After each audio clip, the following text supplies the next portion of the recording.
Alright, hello everybody, Dude-All here, and welcome back to another Half-Life 2 Perma-Death run. And this one, we're going to start right over here, where we get a little crowbar thing, do a little swing and swing, you know, that kind of thing. And we're going to try to go right over there to the Citadel. Yeah, it's going to be a good time, going to be a real good time, but without further ado, let's go. So, just a quick update. I was using a Stream Deck the last couple streams, well, more specifically, an old Android tablet as a Stream Deck. Unfortunately, when I would try to go get it set up, it would have conflicts with the Droid Cam setup that I'm using, which is the webcam I'm going through. Well, it's an Android phone. It's an Android phone used as a webcam. Welcome in, Anchor10. Good to have you here, dude. And yeah. So, yeah, that's been kind of the problem I've been facing today. Has been, well, I had to sit there like, okay, let's try to get the Stream Deck set up again, and it, did not want to agree with me. Did not want to agree with me whatsoever. So, rather than sit there for another half an hour like I did yesterday, trying to troubleshoot it, only to have it work randomly and not quite understand why, I said, fuck it, not doing it today. I'll probably get it sorted out down the road, but yeah, so, yeah, that's kind of what I'm facing at the moment. So I missed the past two streams, fell asleep. Hey, dude, if you fall asleep, man, it's all good, it's all good. I mean, sleep is a good thing. Sleep is a very good thing. You do what you must do, my friend. But, yeah, so now I just got the deck sitting over here. So just to give you guys an idea, this is kind of what it was. Just a real old Android tablet, stream buttons, all that fun stuff. But, yeah, just both of them use Android debugging, and I guess it didn't like having two devices at once. So, yeah, here's the thing. Hope we can get past the Striders and kick some more combine ass. Hell yeah! Hell yeah! I got a good feeling. If I can just make it to the damn Striders without fucking up, then I think we're gonna be off to the races, guys. I don't know. I got some new strats, bro. I got some new strats that might actually make this possible. We'll see though. We'll see. All I gotta do is make it to the Striders, which may admittedly be difficult because I'm still waking up. I'm the sleepy. Go. Awesome. That one didn't get lit. There we go. Thank you. Hello, friend.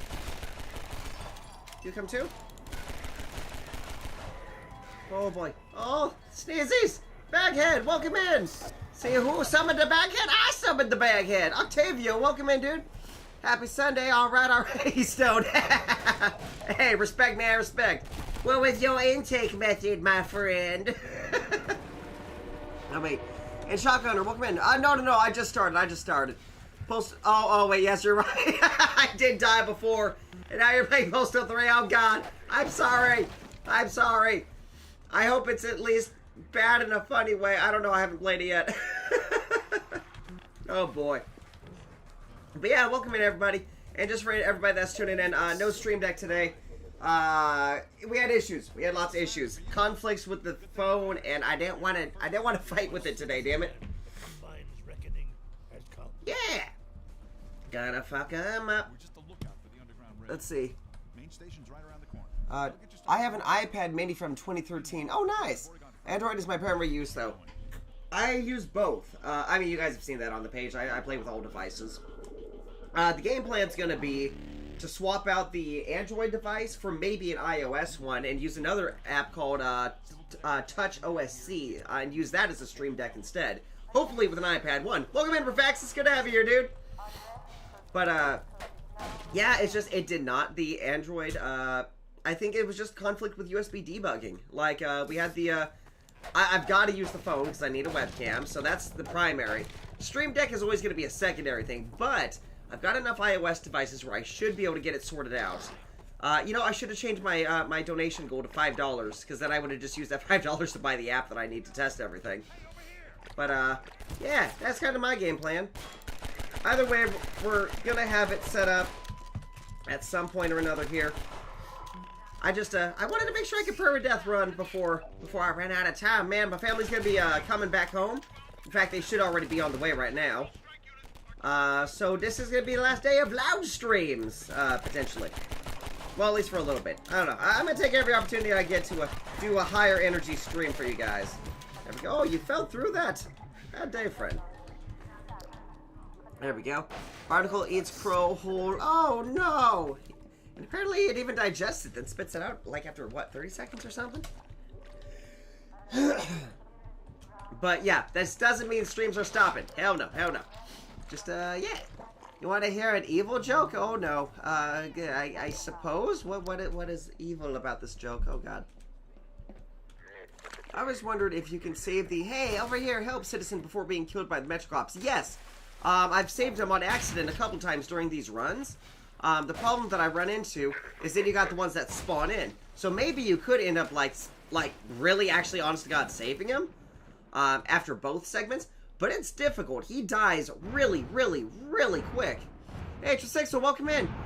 Will you try Fizz timescale this time? Only because it's a perma-death. I don't know what the potential implications would be. But I will be doing some more silly runs down the road that we can do more wild experimentation with. You know what I mean? You know what I mean? 11 gigabyte not even worth pirating. Wait, what? What? Postal 3? I mean, can you not just grab it off like a key site now? Or it's like super cheap? I mean, I understand then you gotta support bad game, but you know. Can't get down to pirate. 2 things you should never say. Oh no. Oh no. I'm scared. I'm scared. 2 things you shouldn't say in an orphanage. Oh god. I'm terrified, Baghead. Oh man. There we go. Let's keep it rocking. Fling it. Fling them both. Don't fling it at me. Oh, they both went off. Very nice. Okay. No, I don't want the... I don't get that part of the joke. Some plastic bag. Okay. Postal 3's development actually was good and not a disaster. Yeah, no, I get you. I get you. Yeah, you do what you must do. I do not condone, but I cannot prevent. There we go. I'm waiting. There we go. Awesome. If Akela didn't exist, huh? Akela? I do not know Akela! What the fuck is an Akela? Achilles? Achilles heel? The bane of my existence being my own ability to fuck up! There we go. There we go. I don't want that one. I want that one. Okay. I guess this is attempted humor. It's actually 3 things. Okay. Oh god. Oh, no touchy. We're good. We're good. We're good. Oh, it's gonna get a shot in. Oh, I got a couple shots in. There we go. Very nice. Give me the medical supplies, my friend. Thank you, thank you, thank you. Right. Yeah, give me some of that. Some of that one. And go boom for me. There we go. Akela, a Russian software company that published Postal 3. Oh, shit. That's how I messed it up. My bad, my bad. You know, what other games have they done? What were they known for prior to Postal 3? Let's see. Where? Well, yeah, obviously you wouldn't ask that question. I mean, that's a given, my friend. Oh, boy. Like EA, but... Oh, God. That's all you gotta say. Nutella's the bomb. Oh, Nutella is the fucking bomb. Oh, my God. Oh, my God. Okay. Back when I was little, I got the chance to go to Canada one time. And over there... Now, I'm not trying to say this as a certainty, but when you went to the restaurants there, and you could have, like, toast, they would have... they wouldn't have peanut butter, I think it was. Maybe it was jelly. I don't remember which of the 2 that they didn't have. Now that I think about it, this was a long time ago. Yeah, no, they had Nutella instead of one of those 2. I want to say it was jelly. Because, my God, as soon as I discovered Nutella over there, I went fucking ham, man. That's all I fucking had for the longest time was Nutella this, Nutella that. I was a PB&J kid, but I was a PB and fucking Nutella guy after that. Oh, boy, some good shit. Wait, they died off? Really? How do they do that? Wait, is there a jump scare? I don't think in this one. Comic Freak, welcome in. I like the extra explanation point at the end. Adds a little extra layer to the username. Don't follow me, you sick fuck. There, away from the ginger man. Okay, you live with your injuries. Oh boy. No touchy. No touchy. No touchy. No. No, please. Do not need this. Get away. I give you opportunity to do me harm, and yet you cannot do it. Very good. The development team was called Trash Masters and got disformed after P3's release. Oh, okay. Trash Masters. Is that actually like a thing? Like, no. Those Canadians, man, they had some bomb-ass fucking Nutella. I was all down for that. Deep Snow, welcome in, dude. Was the only publisher. Okay. Expanded. There is the word. Disbanded. Okay. I'm a peanut butter kind of guy. And you know what? I'm a peanut butter kind of guy, too. But goddamn peanut butter Nutella. Holy shit, is it good. It's literally Reese's Pieces on bread. Or just a Reese's on bread. It's a good thing. It's a very good thing. That was an accident comic at Book Freak. Okay. Remember when I visited my aunt in Germany? Was super little. They bought some iced tea named Arizona. It was fucking great, and then even brought some bottles some. Actually, there is Arizona iced tea. I don't know if it's actually made here in Arizona, but I love Arizona iced tea. Their green teas, the raspberry is my grandfather's favorite, and I don't blame him. It's bomb as fuck. Yeah, good stuff. Real good stuff. Oh man, there we go. I'll take some of that. Thank you, game. Excuse me. Hey, don't come over near me. Deny you. You pervert. Don't touch the Gordo. Ow, he touched the Gordo again. Damn it. Let's see. Portrait, welcome in. I had potatoes and eggs today. You will approve, my friend. It was a very good thing. Let's see. Do you have time to watch the Postal 3 making a video? Oh, god damn it. I knew I was forgetting something, man. Is it in the, did you put it in the Discord? I mean, I have been getting better at getting back into the Discord and double checking in there. If it wasn't there, I'm sorry. I'm sorry. I'm bad. I'm bad. Oh. I'm bad. Fuck you, man. Oh God. Go. Don't touch it. No touchy. No touchy, please. Oh my God. I did not kill like any of you. Okay. Goodbye. You have a wonderful time now. I'm going to sprint away from you very quickly. Okay. There we go. Trash Masters was the development team behind Postal 3. Can you have a more degrading development team name? I mean, considering what they made, it sounds like they stayed true to the name more than anything. Oh boy, that's pretty fucking hilarious. More like suitable, exactly. I think I posted it at one point. Oh shoot, yeah, I must have missed it, dude. I'm sorry. Throw it back in there. I'll check it out post-stream. Post-stream and after family if they are, if they show up and I need to help unload shit. There we go. Ron Jeremy was in Postal 3. Who is Ron Jeremy? What is he known for? What does he do? Does he do things? Are they good things? Are they bad things? Just any kind of things? There we go. Combine, come down to me now. I blast you many times. Okay, you want some too?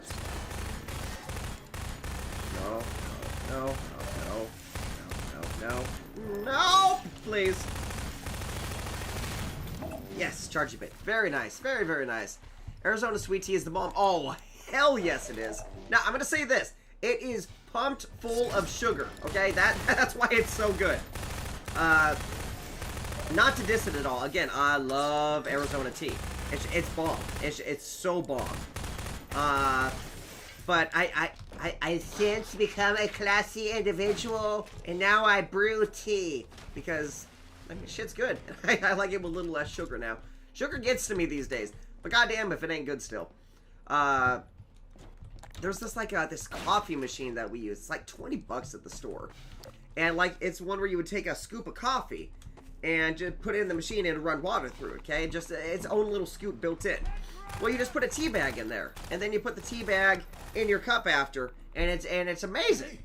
Wait, he's a porn star. What? What the fuck? Okay, so there's an actual fucking porn star in Postal 3. Okay, good to know. Good to know. Yes. Post stream, Postal 3. Oh no! Oh dear God! Conspiracies! Yeah. Yes, we did not get zapped. Excuse me. No touchy. Hey, no damage. Very Very nice. Do you mind if I do a fan art of you? I mean, I'm terrified of what could happen from this, but go for it. I've got no problem with people making fan art of me, for me, whatever. I mean, yeah, go for it. Go for it. One of these days I need to commission like a channel icon or something, unless people just want to keep the, or whatever the fuck that face is that I do with that. Oh boy. Well, known for Super Hornio Brothers. Oh my god. Oh my god. Oh wait, he was charged with sexual assault. Suddenly that's not funny anymore. Oh boy. That's the thing. He's in jail now, dear god. Okay. No Rule 34, do it all, please. You don't want Rule 34, do it all. I was 220 pounds, man. There's too many stretch marks. I'm not trying to make any kind of bad humor there.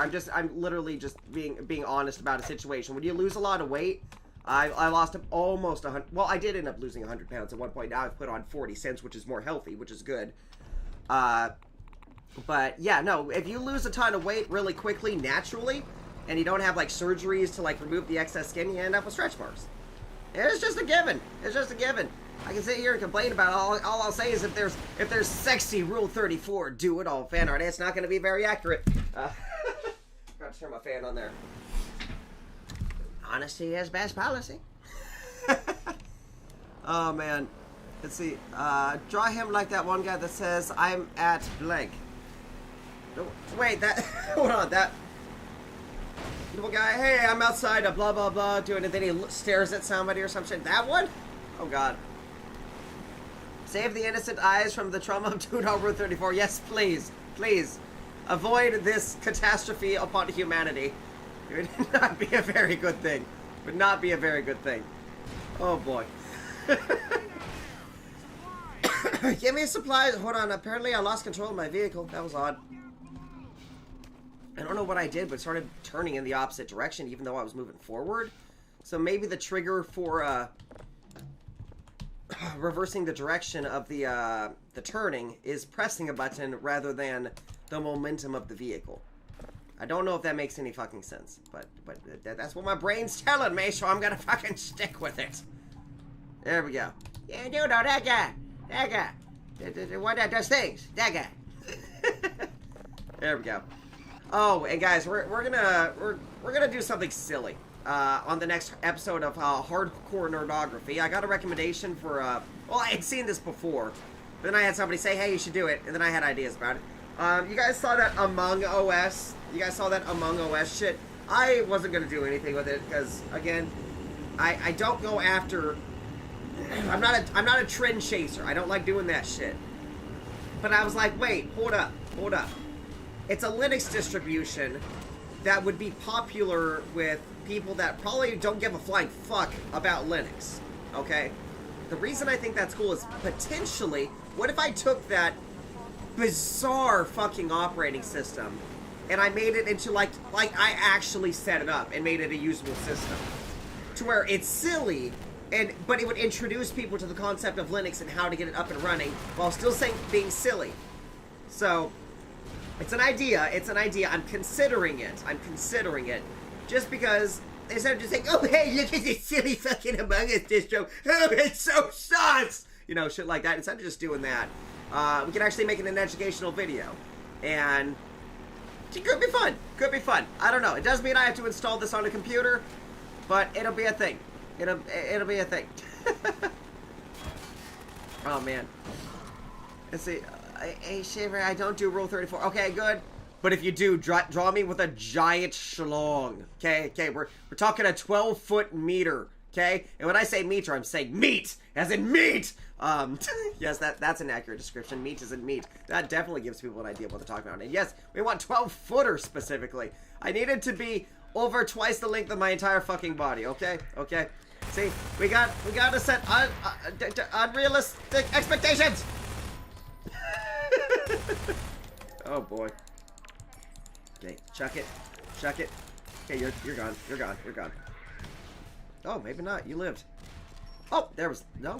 Oh, you're kicking. There we go.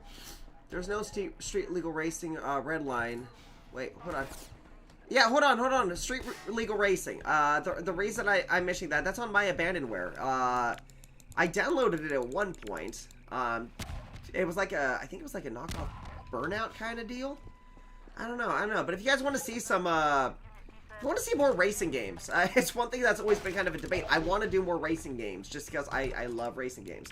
But, you know, at the same time, if you guys don't think that would be the most exciting content, we will avoid these things until I say fuck it and do it anyway. There we go. Yes, oh dear God. So apparently I didn't post the video link in the Discord. It was in the stream chat. Oh shit, okay. No big deal, man, no big deal. My bad for forgetting to begin with. But if you throw it in there, I'll give it a whirl. Alright, let's see if we can break this again. I think I had figured it out. There we go. Gotta move it. Go. There we are. Skip that one. Keep it moving. Come on. Oh, don't get stuck, you bastard. There we go. Oh, there we go. Haha! Suck it, fuckers! Hundo 70! Very nice. Very, very nice. Alright, that really simplifies this section. It's not really a skip because we're still going through the entire section. We're just preventing spawns. Interesting. And let's see. We can just search that video on YouTube. It should have closed caption on it so you'll know which one it is. Alright. Still throw it in the Discord just in case because, I mean, I'm in the first hour of a Perma-Death run, and this could go for like 5 hours, so goddamn, I'm gonna forget by then. But I will be there to check out. I will look at the shit if it's in the Discord. Haha! There we go. Let's see. Beaming is a good car crash. Oh, Beam and G. Yes. It's funny. I actually tried that out, like, oh my god. It was like when it had first come out. I have no idea how many updates they've done. But even when it was first released, my god.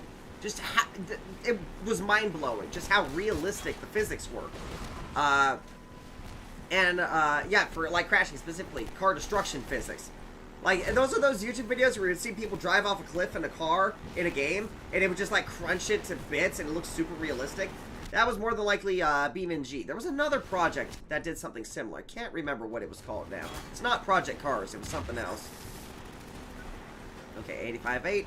Oh, it looks like we lost pretty much all that charge that we just built up. No biggie. Hey. Oh, boy. 53. Okay, we're good. Let's see. Star Wars Racers for the 64, maybe? Actually, though. I'd be down for that. There was also... Wasn't there also a GameCube one? I can't remember now. Where you played, like, played as Anakin in that one section? I don't know. But, yeah, I'd totally be down with that. Play Street Legal again. It's like BeamNG mixed with car mechanic sims. Okay, perfect. I had seen it again on my abandonware, so that'll be a perfect episode, I think 11, maybe 12. So yeah, I'd be all down for that. It'll go great with the what was the other one I did? Muscle Car Illegal Street or some shit like that.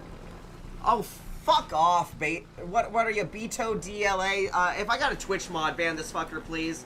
Again, it's against TOS. No interest in that whatsoever. Don't ever fall for one of these scams, because it's just going to fuck up your page. And I know this is probably a bot. It's why I really have no problem telling it to fuck off, because I'll tell a computer to fuck off any day. That's fun. But, yeah. Let's see. Good God. Half-Life 2 Citizen. Yes! BeamNG is the ultimate, most realistic car destruction video game. And you know what? I can't really think of another comparison that did it quite like it did. So maybe it is the best. I do not know these things. Imagine Half-Life 3 is actually getting released. That would be dream. I want it. I want it very badly. Send out another fucker. There we go. Right, give me a little bit of that. Yeah, here, buddy. You want a little? See, we can go around. 144 round. Oh, what is this? It's a 357. Feels like it's oomfier. Okay. Whatever works, game. I believe you. Go. Half-Life 3 has been a wish for 10 plus years. Oh, dude, don't worry. I feel you. You don't just finish episode 2 on a cliffhanger and then not look into Half-Life 3. Or episode 3, or whatever the fuck you want to call it. You know what I mean? It could be anything. There's a mod called SLRR car. Or wait, hold up. Damn it! Yeah, God damn it! That took way too many shots and a lot of my health. Oh boy. Friends, chill your shit. Hold on. There we go. Okay. Called SLRR Car Editor. Lets you choose what parts are compatible with cars. V16 Golf. Oh dear God. Wait, and this is in oh boy, legal street racing? If that's the case, I could do a Bandware mod series. Ooh, that could be silly. Oh boy. Oh boy, that's not good. Okay, please give me something good. Okay, that's kind of what I wanted. Oh boy, that's gonna be a thing. Episode 2 is such a depressing cliffhanger. No joke! No fucking joke, man! I want more. I need more!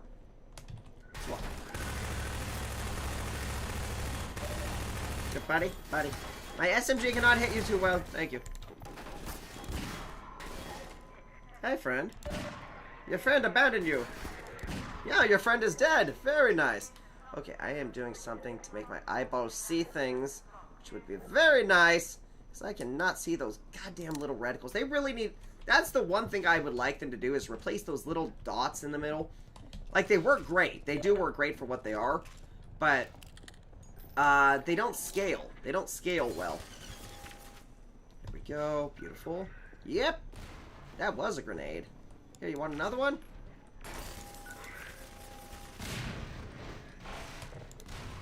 It worked. Oh, it didn't work like I thought it did. Here, you guys want some? I have grenade. That's... Wait. So now I want to... Did I get you? No way. Oh, shit! Oh, they got fucked up. No, don't shooty, please. I say no shooty. I asked so nicely. Thank you. There we go. Remember episode 3 concept art? It would have came out in 2008. What the fuck? What? Now that is depressing. Half-Life Alex came out, gave us Half-Life fans more hope.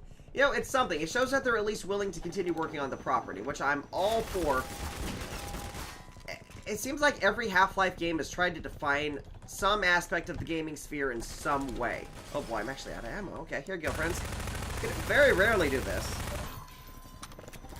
So, I hope, like, if they do something for Half-Life 3, they might just be waiting so it can be some kind of a genre-defining thing.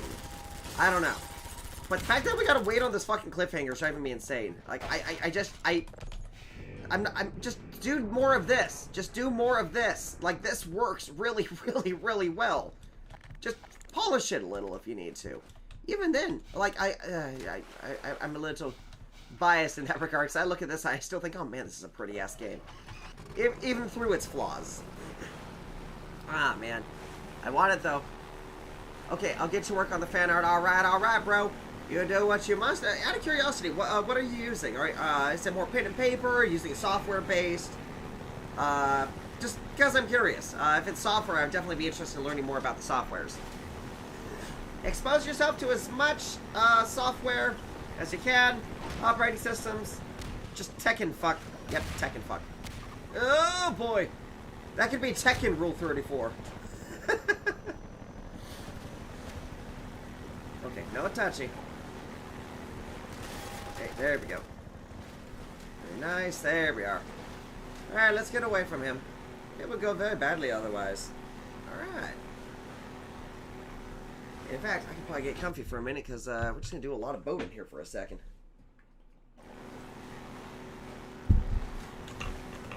So you guys, you see on ModDB, they're doing the voting for the mod of the year.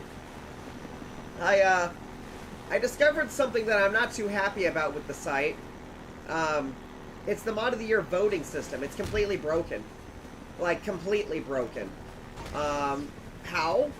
Well, I was on my phone, using the Brave web browser.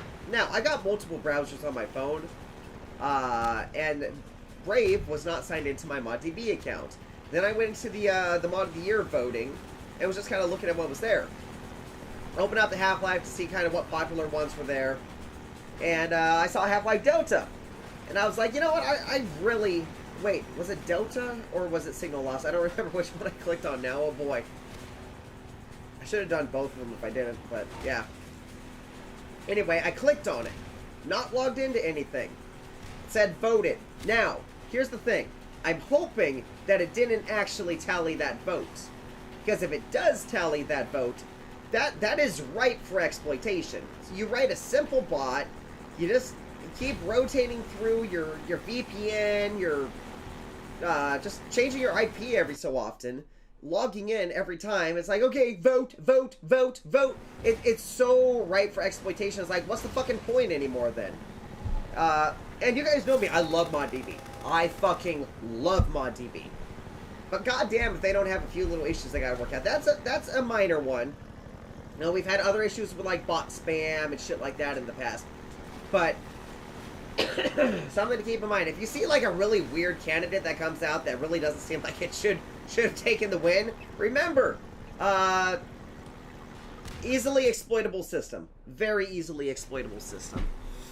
I've only one Tekken game on the PS2, and I don't know what ones I have, honestly. I know I have them. Oh boy. I think the first one I had was on PS1. But, Tekken Tag Tournament, alright. And here's the controversial opinion. I don't play a lot of fighting games. My favorite fighting game out of all time is Soul Calibur. Soul Calibur 3 specifically. I play all the different Soul Caliburs, and I love them. Because I like fighting with the weapons. You know, the weapons I think add a little extra layer. Not saying these are bad games. No. Tekken, Street Fighter, all of them, excellent games. Stellar games. I've never been able to get into them quite like Soul Calibur. I do it always picky, damn it. Tekken Tag is my favorite because of the mini story mode. And you see, that's probably the same reason why I got super into Soul Calibur 3. I love the stories in it. I don't know. Maybe I should give it another chance one of these days. Go back and try it out. Hunter Chopper Bomb Church. Yes, it's the cheeky bombs. Stop trying to bomb me. But yeah, I got to get into my life. I need to sit down and really play through them. I had like a Street Fighter 4. Can't remember which edition. In fact, I still got that on my 360, and I think I might even have a PS3 copy buried down here somewhere. One of the few places, or this is basically the waiting area to get into actual storage, as I've got a little compartment for game. Wait, in fact, I don't even know if they're in there if I move those into a box now. I don't know. I ripped the games digitally so I could use them on my homebrewed systems, and then I put them in a box because I don't want them getting scratched. That's pretty much my routine at this point. I play more Soul Calibur, though. Okay, you know what's up, then. Yeah, I love me some Soul Calibur. And I also have, like, an extra layer of nostalgia because it was the very first game I got my little sister to really start playing. And it was the first game she ever beat, which is now what makes her like playing games, which is kind of cool because now it's a family activity. Now she's trying out Red Alert, and she loves it because she can make dogs. She can make as many dogs as she wants. She makes all the puppies. It's silly. It's silly. Oh man. But yeah, and maybe I could even do a Soul Calibur stream one of these days. It's been a long while since I've sat there and really played it. There we go. Alright, and get in the Gordo, get in the boat. We need to get to the other side so we can SV cheats it. We need the host timescale. Here we go. Hello, friends. I played Soul Calibur on the PS3 with my cousins. Oh my god, and you know what? How did I forget that story? So, yes, I played it on the PS3 as well. In fact, I played it on the PS3 with my little sister. And this was on my CFW PS3, the one that we were using on this page originally to play a lot of like PS2 content and whatnot. Problem was, me and my sister were sitting there playing it. Okay, we were doing multiplayer. All of a sudden, the game locks up. And then the system wouldn't turn on, and it was like, yeah, well, the system fucking died. It like died hardcore. So if you guys hear me talk about my CFW PS3 that's now dead, it's that one. Died during a game of Soul Calibur 5? Question mark? I think it was 5. Pretty sure it was 5. But yeah, it was so fun though. It was so fun. Like good way for the console to go. At least having a good time with it. Man, that blew. You know, I wonder how Soul Calibur is on RCPS3. Is that what it is? RCPS3? Pretty sure I'm getting that right. it actually works halfway decent on this computer. This is not a top-of-the-line computer by any means. Like, it is higher end than most computers. 9th generation Intel i5, I think 16 gigabytes DDR4 RAM, good proper SSD with a secondary HDD, and 1070 Ti. So good machine, but it's not by any means the top of the line. If you compare it to, let's say, ones that have like a 3000 series and, you know, the 12th generation CPUs and all this. But it still handles the PS3 pretty decently. Though I need to do further testing to really push the limitations. But yeah, here's the thing. Okay, I am right. RCPS3. Yeah, and you know, I'm so happy with how far it's come. Because like the Xenia project, I believe was that Xbox Original or 360? I don't know. Those projects, they're coming along. And they're coming along well. But I don't think quite as quickly as the RCPS3 project. Oh my god. Wow, there's a first. There we go. Yeah, I don't know. I'm just so glad to see emulation coming along as far as it has. Because again, it's preservation, man. People say, oh, it's piracy. Piracy for a freaking, like, Xbox. Now we've done the Xbox One and the fucking next, whatever the fuck the next one is. The progressively more stupidly named Xbox generations. Compared to that nice PS3, 4, 5. Yeah, I don't get the fucking namings, man. But, yeah, and I'm not trying to diss them. I love them all. Original fat PS3 models were backwards compatible with PS2 games, especially the HL2. And you see, what I was rocking was a HL2 2001A. I think that's accurate. Which was a slim model. Okay? Because here's the thing with CFW, okay?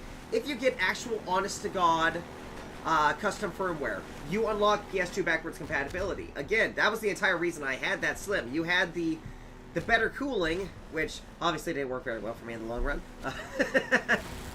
Without the, you can also get the PS2 backwards compatibility on a software level, which isn't as good as the AO1, but all those original Setch models from the Setch A to the Setch G, which, those ones were just like, well, I could get into all the intricacies here, but long story short, I could get the same compatibility as those ones that had the hardware failures, hardware flaws. They had, okay, so I started off with the slims, or sorry, the fats. 2 years ago now? It was at the beginning of COVID when I went up north. I picked out my first one so I could work on it. Yeah, the names are stupid, totally agree. Before Xbox One, we thought it was going to be the Xbox 720. I didn't know what the fuck it was going to be, man. They could have done anything, but they did that weird shit, and it's just like, why? But the next series, I don't even fucking know. Is it the Series X? I don't know. I don't fucking care. It's stupidly named. Not saying it's a bad console. Again, I'd love to own one. It's just stupid names. Anyway, I started off with the fat model PS3s, and basically, through community effort, they kind of discovered why these original models were failing. If you open up the system and you get down to the motherboard, you see this big open square, okay? And the square, you basically, it should have had some kind of cooling components in there that would have helped transfer heat to the heatsink and let it go out, but it never had anything that made contact. So pretty much the community fixed, and what I ended up doing, and fuck, it works. It made my system like 20 degrees cooler just by doing this. It was insane. And by the way, this was on like a Setch G model, so who cares? With a dead Blu-ray drive. But this one, you took a freaking dollar store eraser, one of those big cube ones, and you cut it down to the dimensions they told you in the post, where you had just this itty-bitty little square, okay? And that itty-bitty little square, you plop it right in there. Why do you use an eraser? It's non-conductive, and what is the word for not exploding? It doesn't ignite, okay? Which are the exact qualities you want for something inside of a device like this. And because it's rubber, it would allow for heat transfer to then the heat sink.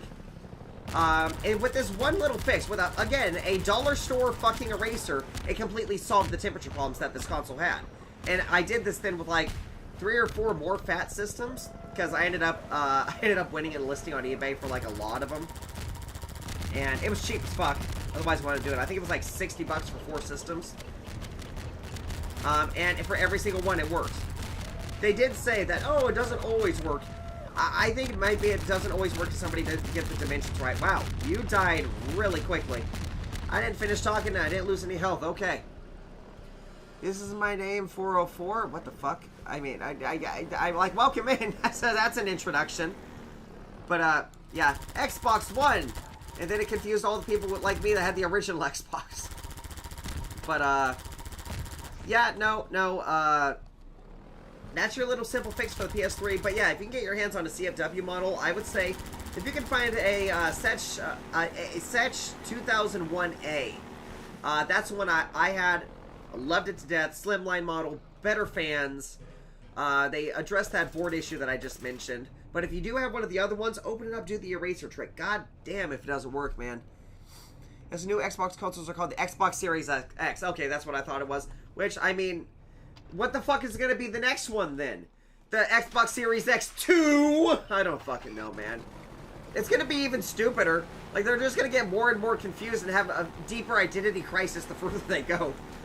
Oh, man. I say this as someone, again, who loves Xboxes and PlayStations and Nintendo consoles. I might talk shit about the companies and their stupid decisions, but goddamn, I like playing video games.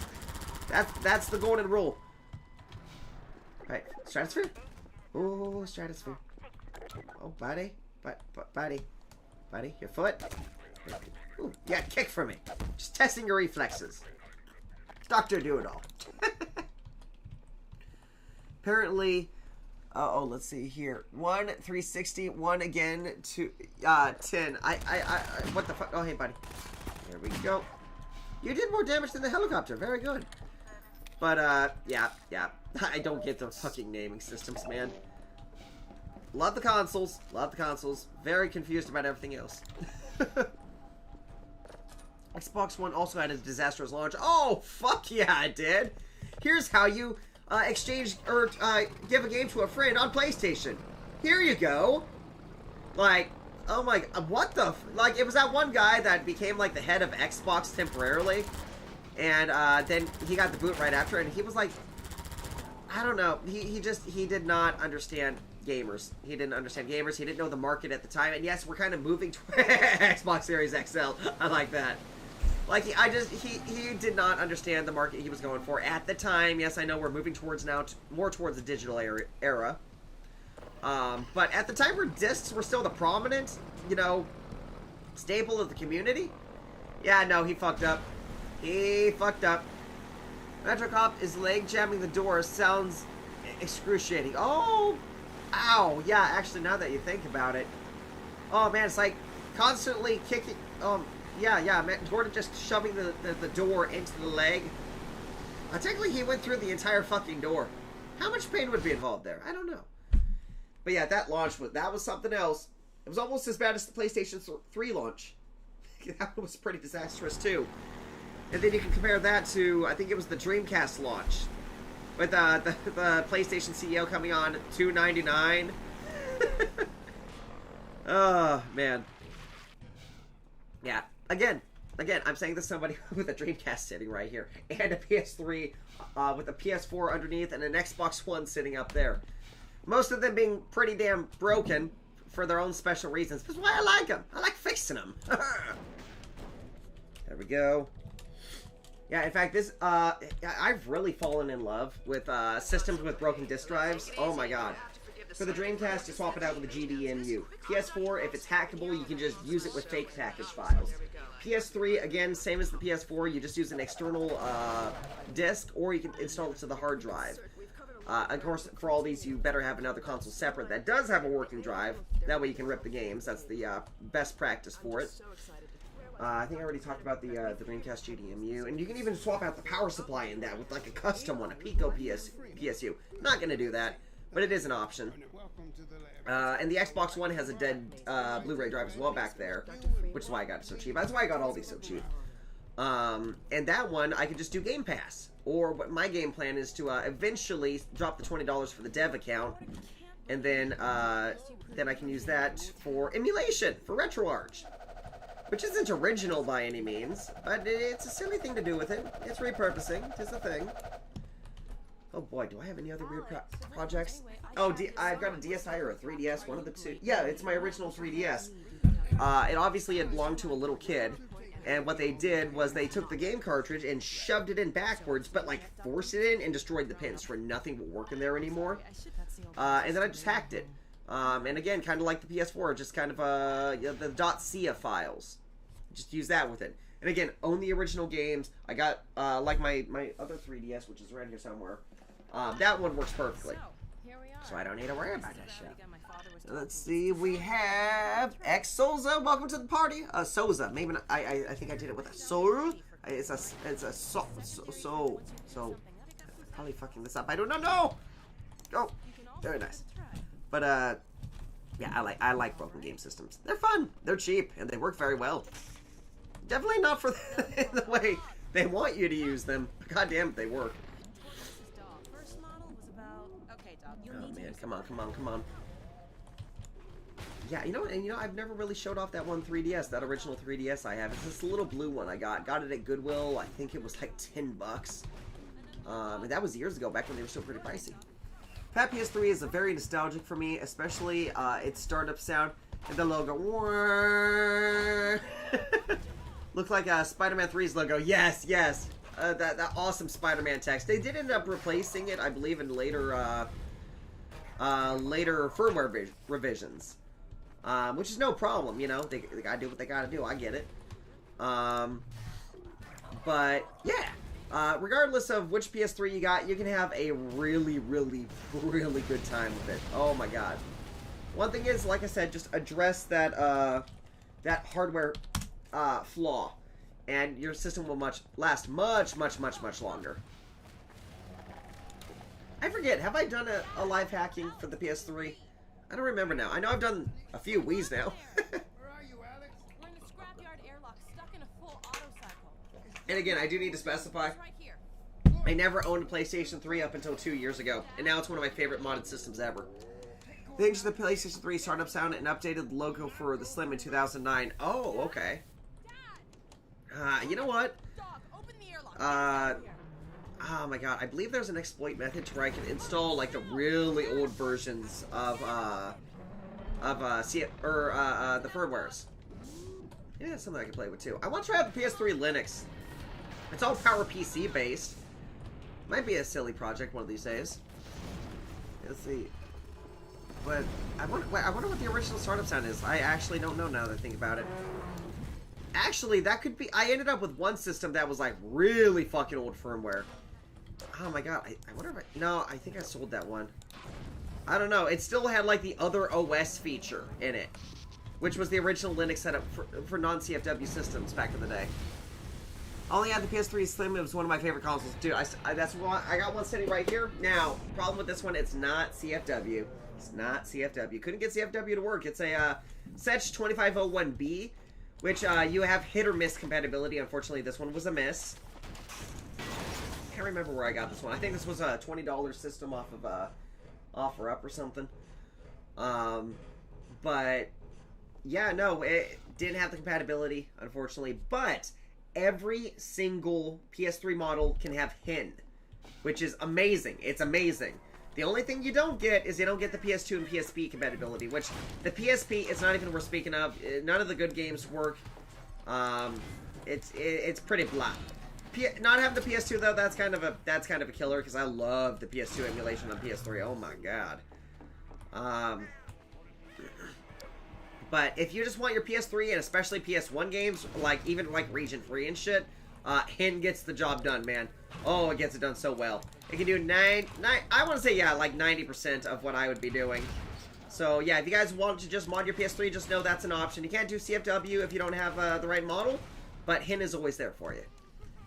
Logo was just shortened to PS3. Yes. Okay, so it actually said the full PlayStation 3. Okay. I don't remember what the hell mine looked like. Oh, boy. I wonder if I still got that one, or if it is one I sold. we go. You want one? Okay, no, Hetty. Hello, Hetty.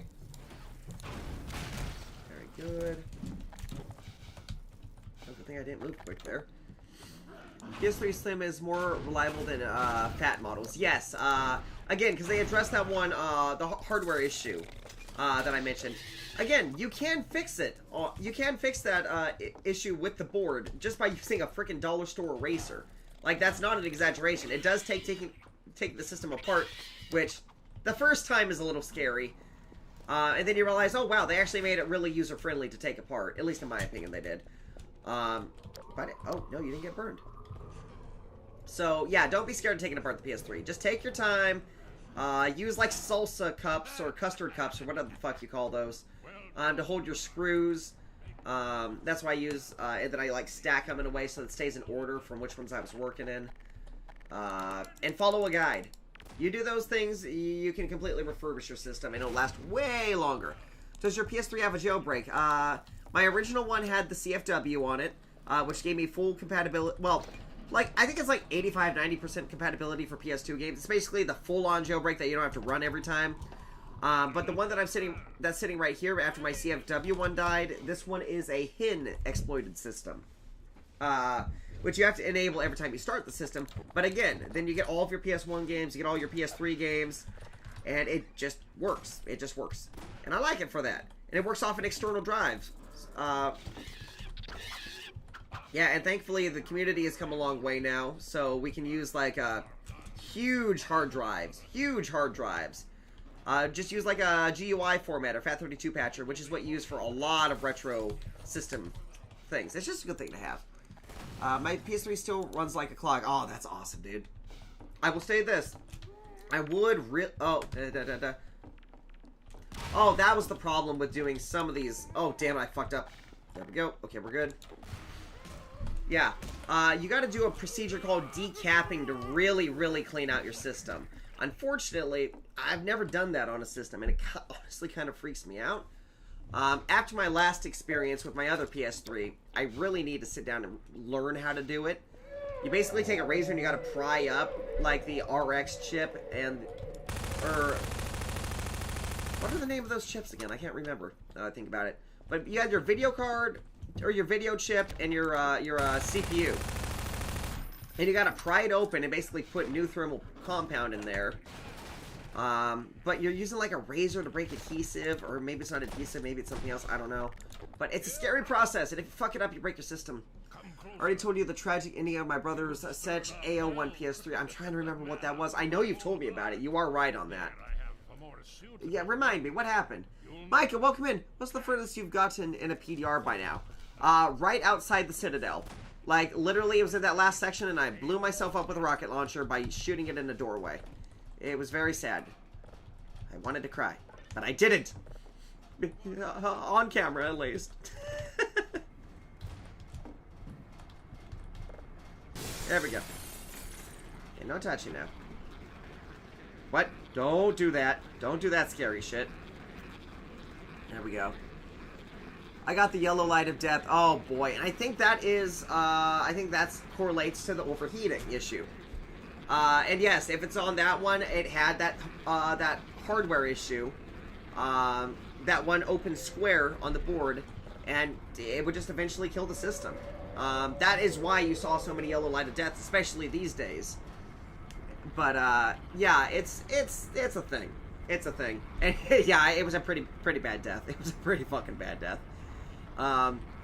But, yeah, other than that, I mean, the systems are pretty damn reliable. They do way better than the 360. I believe the 360's big issue is these cheap-ass X-clamps that they use underneath the board. I don't know if there is a real, like, simplistic method of fixing those yet. All I know for sure is that the PS3 methodology for the FAT systems that I mentioned, that does work. I can confirm it just from my own testing. It fucking works.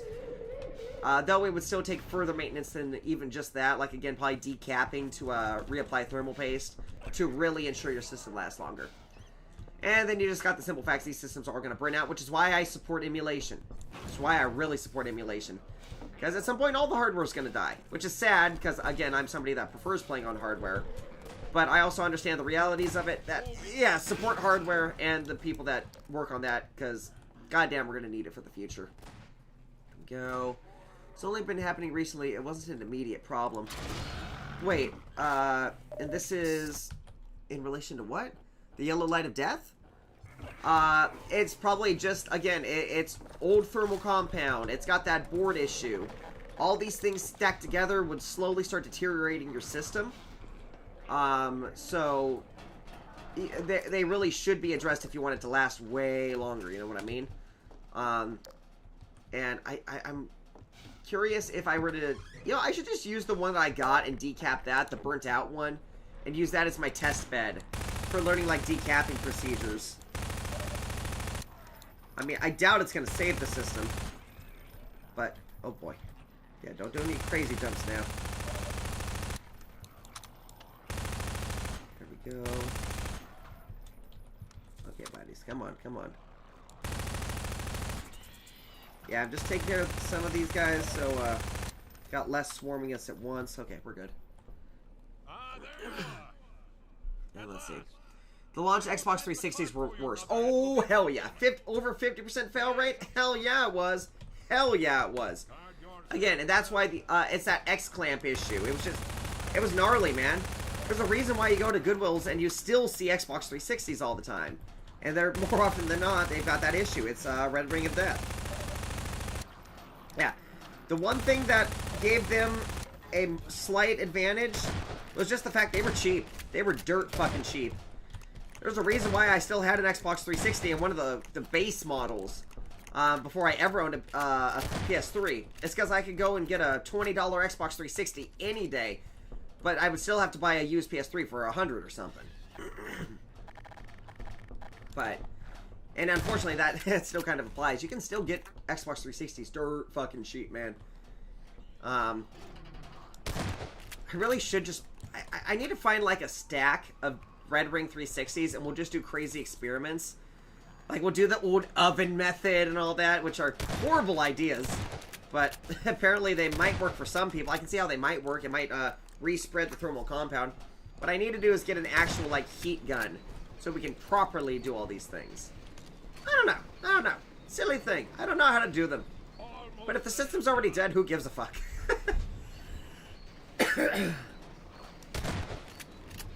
There we go. But yeah, but I got my Xbox original Half-Life through the, halfway through the lifespan of the Xbox 360. I got my first 360 when the Xbox One was coming out. Just to give you guys an idea of how I operated. Low light of death's been happening more recently, or 10 years after the fat PS3s were purchased. Exactly. And again, it's just because they've probably never been decapped. They've never had the thermal compound replaced. They still have this horrible board issue. They're all ticking time bombs. They're all ticking time bombs unless they get addressed. And even then, they've probably been used to hell. So, it's, you gotta kind of have this grain of salt that you're playing a system that's likely going to die on you. Which sucks. But it's one of those things you gotta accept with the systems, man. You do everything you can to prevent it from dying.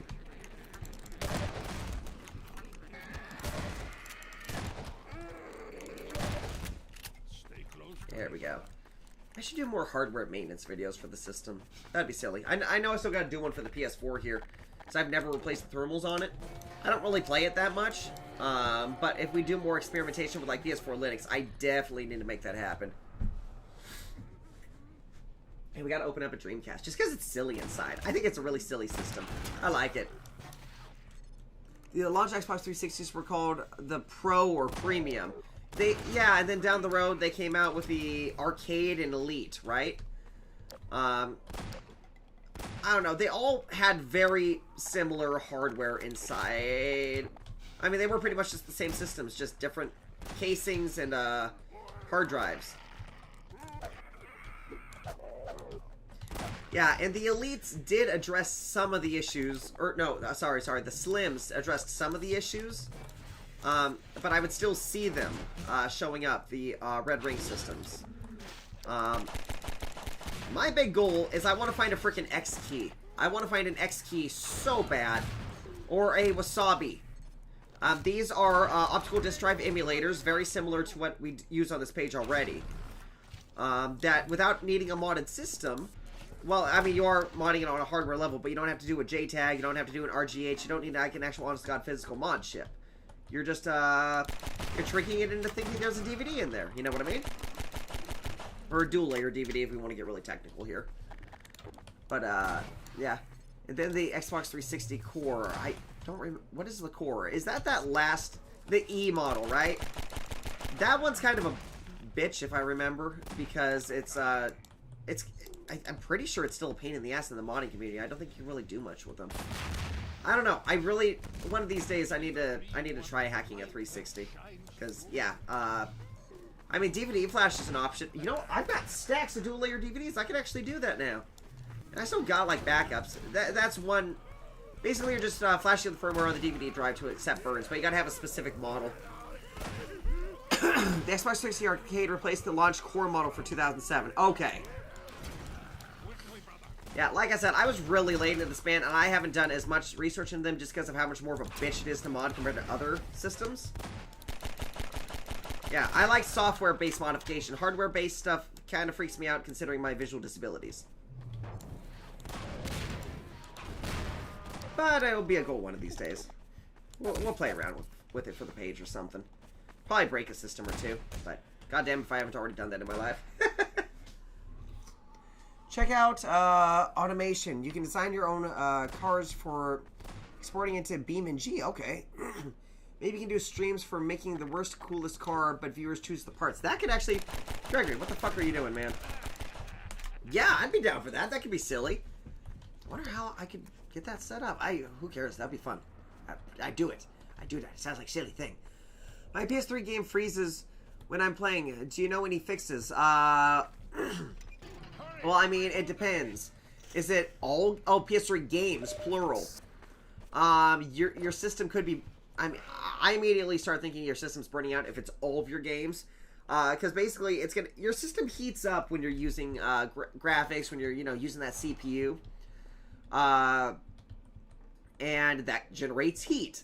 The problem is if you have old thermal compound in there, and if it's a, well, even if it's a slim model, thermal compound, it just gets old. It becomes a brick, less of a liquid, less of a compound, and, well, yeah, more brick-like. Bricks aren't very good at transferring heat. So the thing is, you gotta open it up, you gotta get into it, and just swap out the thermal compound. You could use just regular PC thermal compound. Arctic MX4 would be excellent for this use case. But, I mean, let's put it like this. If your PS3 is already doing that, it's not... It's kind of on its last legs already, by the sounds of it. And you're kind of just...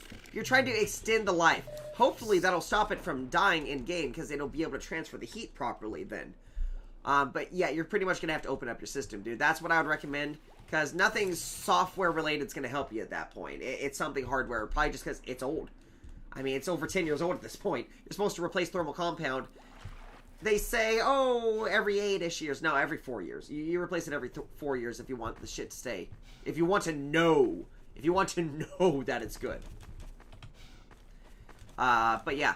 Just get some Arctic MX4. Put it in there. It'll be good for a couple years. You probably will have to decap it. Which is that exact thing I'm saying I'm nervous about doing on my own systems. But again, if it's already doing that, if you want to save your system... That's what I would do. That's exactly what I would do. Last I recall, the arcade model was smaller in comparison to the launch models. See, I would have to sit there and hold them all because I thought they were all the same size. No. Oh. I fling you, bitch! But, yeah, God. I need to go through. I've got one, like two... No, I either got two sitting in there or one in there and one buried over there. And then a couple in the shed, 360 models. I got slims, I've got a few fats. Those are the ones I more often than not just got for free because people didn't want them anymore. This last one I got for, I got that and that one PS3 racing wheel for modding a PS3 for somebody. It's shocking to me the stuff people would just give away for just a little bit of work, man. There we go. Yeah, that last guy, he had honest to God CF fucking W on there. Oh, wait, no. Nope, that's a lie. That's a lie. Nope, he was a hidden exploit. He was a hidden exploit. I don't remember having to show him how to use the hidden exploit. Okay. I don't know. I'm still looking to get myself another CFW PS3. Like, I've got the FATs. I could technically use one of those, but again, they're kind of ticking time bombs. Yeah. Arcade did not come with the detachable hard disk drive either. Wait, really? You couldn't detach a hard drive with those. God damn. Shows you how long it's been since I played with that shit, man. Yeah, I've got to make this happen. You got to make this happen. We'll do some weird ass videos with some of these different models. I gotta see what all I have in my collection anymore, because I don't know. I think the 360 I have in here is an Elite because it has the silver disk drive, or the silver's on the outside of the disk drive. And I know the Slim line should be good to go. That one came from my adopted brother back when he... Well, I guess he was just done with this 360. I don't really know why he gave it to me. There we go. I could be wrong about that. Too late you quoted me on that. Oh boy. Yeah, honestly, I don't know. I don't know. I don't think that's the case personally. I'm pretty sure you should have been able to swap all of them, and maybe it just came with like a cover or something up top. But I don't know. I honestly don't know. Like I said, I used to play the fuck out of my 360s back when I had the DVD flashed ones, but then the two I had burnt out. And I haven't really played with them since. Well, have I done? I don't think I've done Half-Life 2 on the 360 orange box. And the thing is, I know I just picked up a copy at the thrift store, so actually we're going to have to do that soon. In fact, it was a copy in Spanish specifically. At least on the outside casing. I don't think the actual game's going to be in Spanish. If it is, that's going to be awesome. That's going to be great. Best playthrough. I have the Xbox 360E, aka the last model that they produced. It resembles the Xbox One in terms of appearance. Yes, that's the one that I'm more familiar with. Well, I shouldn't say more familiar with.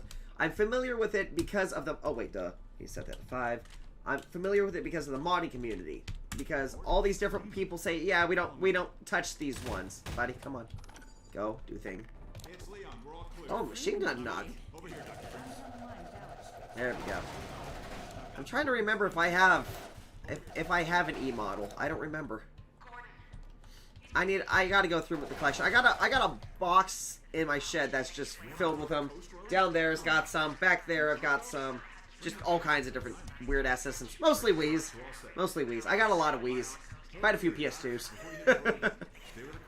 It's always those super common systems I always end up with just too many of. But not a bad thing. Not a bad thing. I like console hardware.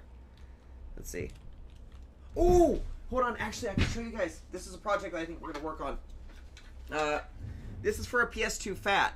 This is, but specifically, this is basically a kind of like the network adapter, except it doesn't have the network adapter. It's got an actual SATA port on it, though. So we can put a hard drive in my PS2. I gotta find a compatible hard drive. But yeah, that might be a fun thing to accommodate for the lack of PS3. But yeah, it could be a silly thing way down. Did that shadow just appear out of nowhere? Alright, let's see.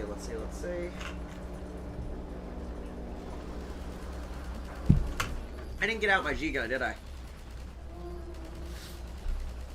Fail the magnet, please. Nice square. Magnet's failing. Hold on. Sorry, Doc. Yep.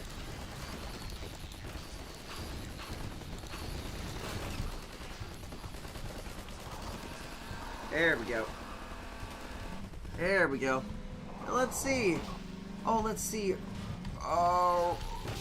I'm going to call you Roz. I'm going to call you Roz because I cannot pronounce that for the life of me. And if I try, it's going to be very offensive. Rozgustic? Rogustic? Is that even close? I'm sorry, friend. But welcome in. Good to have you here. There we go. I only have the PS2 Slim.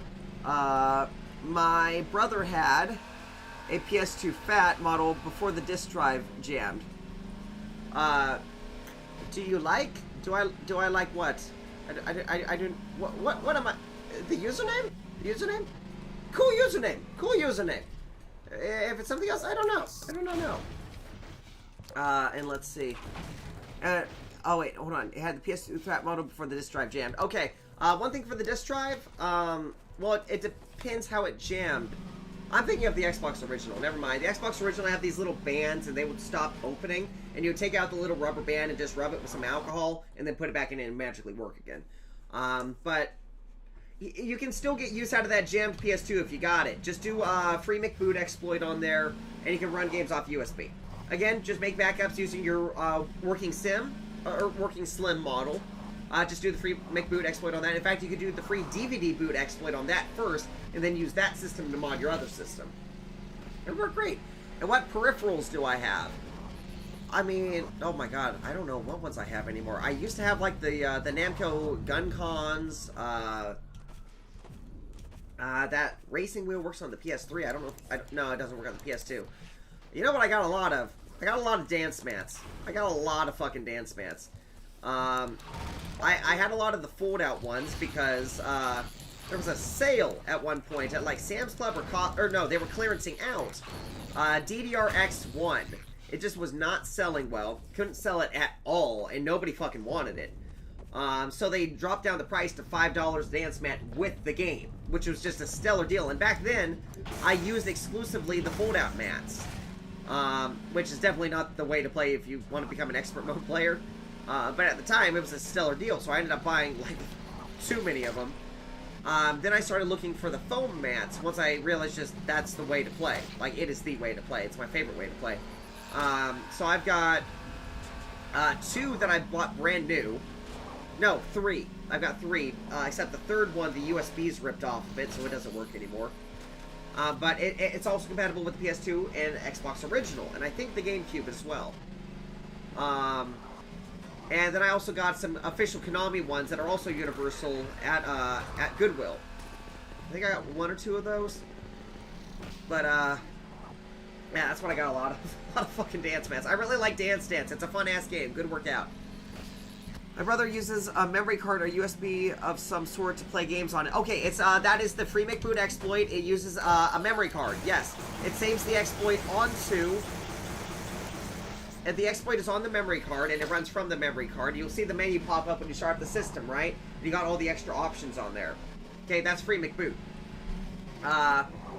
And yes, you can play games off USB. That takes more setup than I've personally done. I've personally just used burnt discs for the longest time. But yes, that's exactly what he did. It's fun as shit too.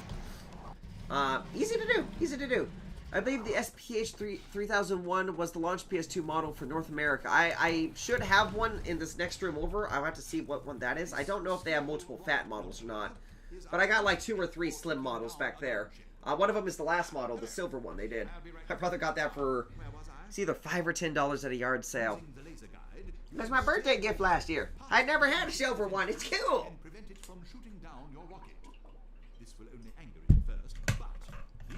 Okay. You know, yeah, I'm. You know what? You guys can listen to Odessa for a minute. I gotta pee. I'll be right back. Don't go anywhere. Who's going to be the lucky one to carry it into combat? Ah, yes, Gordon Freeman. I couldn't have asked for a finer volunteer.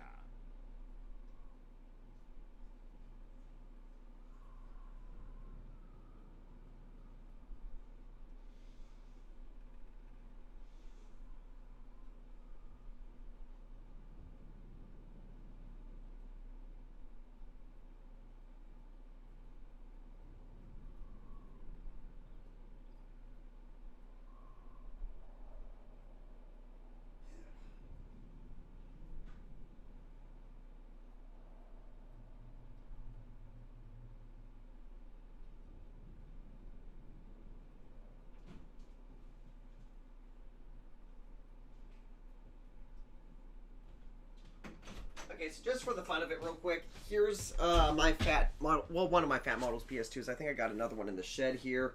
And the model number on this one is SCPH 3901 or 39001. Let's just do that, make that easy.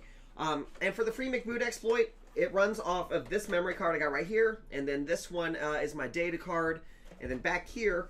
As you can see, that's been removed. I managed to lose that when I tried doing this last time. But This is your network adapter, and it would just plop right into place there, and then you would you can screw it right there. You don't really have to, and your hard drive would go in that slot. If you ever wondered what that slot was for, before you would use IDE hard drives, but yeah, we don't really use IDEs anymore. We use SATA, which is why that's the preferred method. You can pick up those adapters for like 20-30 bucks, I think. And then you can even run your exploit from the hard drive instead, which is a free hard drive boot, I think. Actually, revamp the PS2 Slim Auto 2 later on. Oh, okay. PS2 has one of the longest home console lifespans ever. Oh, yeah, and tons of awesome games. I got an RPG! I'm gonna go blow him out with an RPG. Even Odessa, he had an RPG. Those are the words I am trying to say. Yes. Have you modded any PS4? Yes, my PS4 right over here. It is, shit. I'll tell you about it in just a second here, because this is actually a really cool story for this one. Yeah, it's, the most sought-after firmware PS4, and I got it completely for free.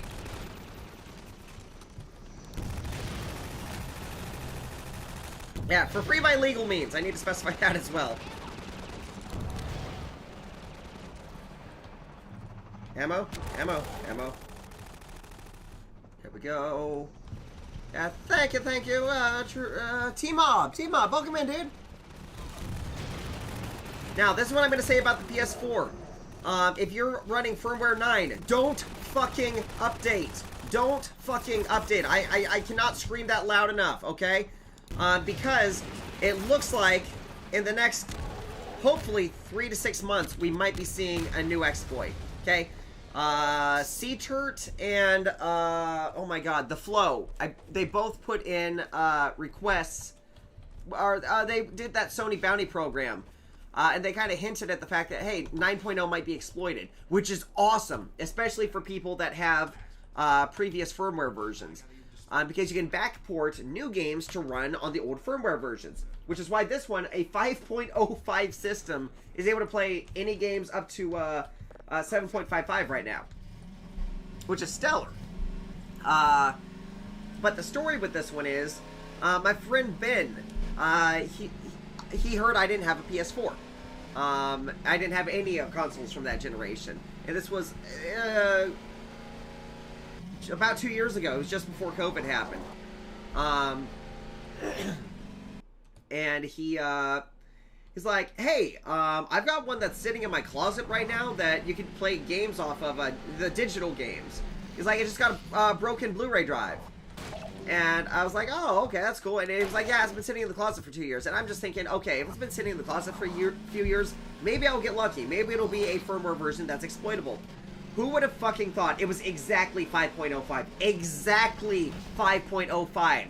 The absolute, like, perfect firmware version for it. Because I think at the time, I don't even think they had like some of the more modern ones they had. I think they had crappier exploits available. Now we got ones that work pretty freaking good. But people still say if you're on 5.05, stay on 5.05. Because you can just backport anything you want for it. Which is exactly what I've done. Yeah, you just, you build a fake package file on another modded system, and then using your real discs, by the way, or download it from the internet. As long as you legally own it, you're fine. And then I just moved it over to the system with a broken BD drive, and that's how I do the things on that one. There we go. But, yeah, I'm so fucking lucky. So fucking lucky. Let's see. Was produced in 2002. I heard the SPH 50001 is best PS2 model in terms of reliability. I don't know. I had, when I was little, we went through like 2 launch models. Yeah, I played the fuck out of my PS2. It was my only real system. And my parents wanted a DVD player, so it worked out great. But, yeah, no, they just kept burning out. They just kept fucking burning out. I still probably have the same Slim that I've been using since I was a kid. As soon as we got the Slim, no more issues. But I also kind of expect that even after all these mods, that one I'm going to build is probably going to burn out too. But yeah, my PS2 Slim controller port broke. Oh, that's the thing right there. I mean, I'm assuming it probably just got ripped out the wrong way or something, a controller. Shit like that just happens. It's one of those things, you know? You never expect it to, but sure sucks when it does. Buddies? Buddy. Y'all want to play Dance Dance? You'd be pretty good at it. Yeah, look at him go, damn. Put on fucking Hysteria, maybe Breakdown. What is that other one? Paranoia? I don't know. I've been doing some really difficult SDDR songs recently. I've been having fun with it. I actually beat a few of them in expert mode that I never thought I'd be able to beat.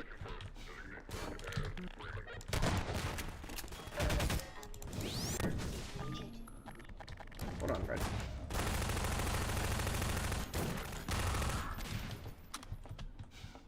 Is that all of you? Awesome. Alright, car. Let's roll. But Augustine, welcome in, dude. PS2 was not just a home console, but a DVD player. That's probably why it was so successful. Exactly.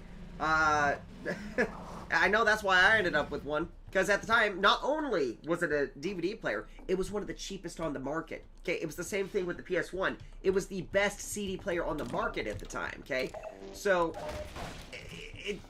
you got both sides of it. You had gamers and non-gamers. Okay, because you were getting a quality system, both for playing games and for DVDs.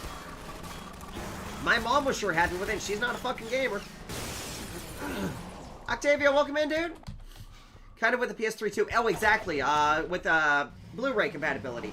Though it was not the cheapest Blu-ray system on the market. In fact, it was one of the worst priced game systems just ever. Though it was one of the best Blu-ray systems, hardware-wise, just the price sucked. The price is what ended up killing the PS3 for a long time. Though if you look at the statistics, interestingly enough, the PS3 ended up outselling the 360 by the end of the lifespan, which I find hysterical, because I would have had no idea. It was just in some random video I watched. And, yeah, the guy had done all of his homework, and I sure as hell was impressed. Go! Yeah, people really started jumping into the PS3 when, like, The Last of Us dropped. The Last of Us, like, I still have not played it. I've seen enough to know, though, that they figured out the hardware for the PS3 by then. PS3 was complicated to develop for. It's why it was so iffy, all the games coming out. This is why, like, the PS3 version of Half-Life 2 blew before the patch. But once they started figuring out the hardware, man, that's why the PS3 version of The Last of Us, it looks like a next-gen game on a previous-gen console. Because they got it working, man. I gotta do The Last of Us for this page, too. Maybe I'll do my first initial playthrough on it. Unfortunately, I've had the ending spoiled for me. But just to play it, I bet it'd be a good time. Play it. Yeah, I still have not played The Last of Us, no. I own PS3s, PS4s, and I know I've still never played it. It was, well, again, keep in mind, I didn't have a PS3 or a PS4 up until within the past 2 years. So, I didn't have the opportunity to play it. I had a 360. And that was my newest game system for a long time. Oh, and my PC. Of course, my PCs. I ended up going the full PC route at one point just because it's like I can't afford to keep buying new game systems. I just built the cheapest gaming rig I possibly could, and yeah, that's what I worked with. That's what I dumped my $300 into at the time. You should try to build that same PC now. Oh boy, just the graphics card. You wouldn't even get the graphics card that I put in it for that price now. And let's see, what is The Last of Us? It's funguses take over humanity, and they are like zombie things, and this little girl, she's like the cure for the zombie things, but your guy's like, wow, my daughter is dead, so they cannot kill you, because fuck humanity, I have traumatic episode, and I will kill all these people to get you out. That's basically me spoiling the entire game right there. Oh, man. But I don't know. I need to play it, though. Maybe we'll do a comparison, PS3 to the PS4 version. Like I said, I got PS3, PS4 right here. Both modded. Should work just fine. In fact, this PS3 actually has a working Blu-ray drive. I could actually play it on disc. Angry Dad Simulator. Yes. Yes. Accurate description. From this, again, from somebody that's never played it. Just had shit spoiled. go. Let's go, let's go. You're gonna die, fucker. I do that every time! Oh boy. Hey, buddy. Oh, I thought that was gonna fling at him.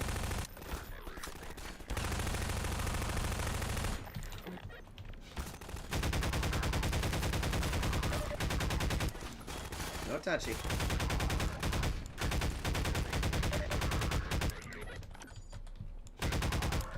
There we go. Awesome, awesome, awesome. Goat Simulator. Oh, God, I need to... I can't remember if I did that for the page, honestly. Goat Simulator was bomb, though. Goat Simulator is great. My little sister loves it. Whole family loves it.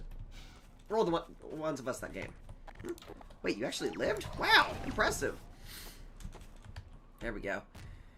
Okay, thanks. You got this. Whoa! There we go. Last of Us 2 is awesome as well. And you see, I've heard that as well. I still need to play, well, the first one before I can jump into the second one.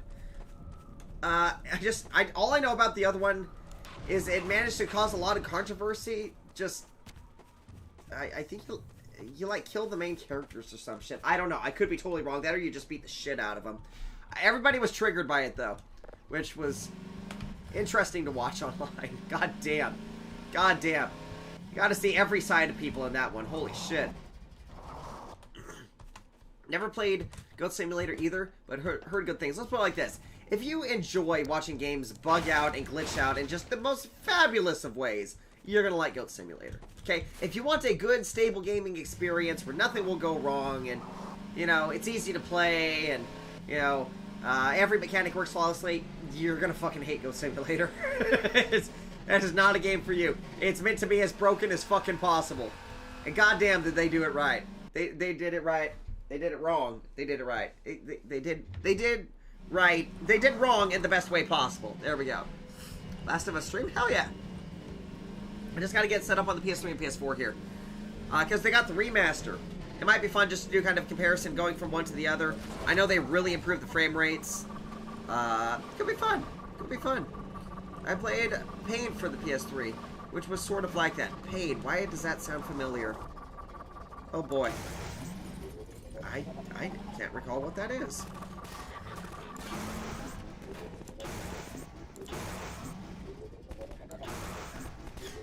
Wait, what the fuck? I shot... Whoa! You can shoot... Oh my god, I never knew that! Hold on, buddy. Hold on. I didn't know that this shot through. I did not know that that actually shot through objects. What the fuck? I didn't know that. Because he just got killed by me shooting through that goddamn wall. What the fuck? That is a trip. I can't believe I didn't know that. See? You learn stuff every day, guys. Learn stuff every day. There we go. There you go, buddy. And what is Pain? What the game Pain? I would definitely like to know this. Is it now Painkiller? Let's see. Painkiller I'm familiar with. LOL, like in Half-Life 1. Oh boy, I must have missed a dig. Oh boy. Half-Life 1 having broken elements. Yeah, it definitely has broken elements. I'm not going to sit here and deny that. It definitely does. But it's Half-Life 1, man. It's Half-Life 1. Like, come on, buddy. You know, you can't have your Half-Life experience without a little bit of fizzlunction. You know what I mean? Oh, so it acts like the true canon for Half-Life 1 then? Wait, what? Wait, what the fuck? what, fungus? Sentient fungus. Sentient fungus. Now I get what you're talking about. Oh, okay. Hey, honestly, it could be. That could be the next level combine. Painwheel was the game that sent you off with a slingshot into things. You play as Buzz from Buzz, the Mega Quiz, and Daxter. Wait, what? What the fuck? Hold up. Hold up. This sounds like a fucking trip. Oh my god. I need to look into this. I had Ping Pong by Rockstar, or Table Tennis by Rockstar. That sounds similar to this. What the fuck?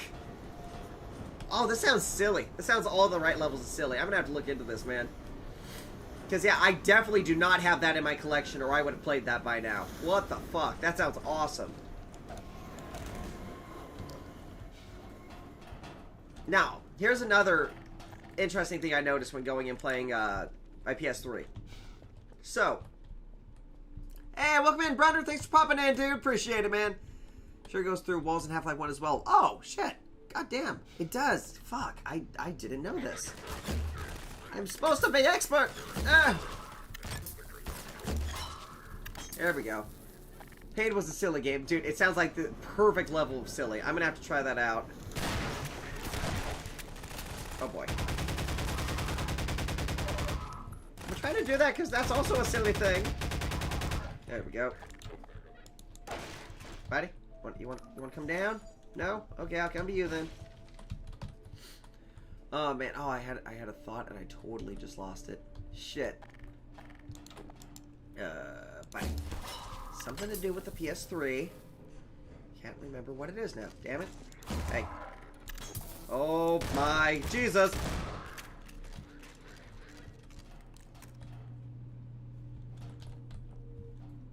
Whoa, oh, shadow. There we go. Hello? Hey! No shooting! Oh my god, they're really mixing it up today. What the hell? Come on down. Come on. Douchebag. Douchebag. I would like... Are you scared of box? Is that the problem?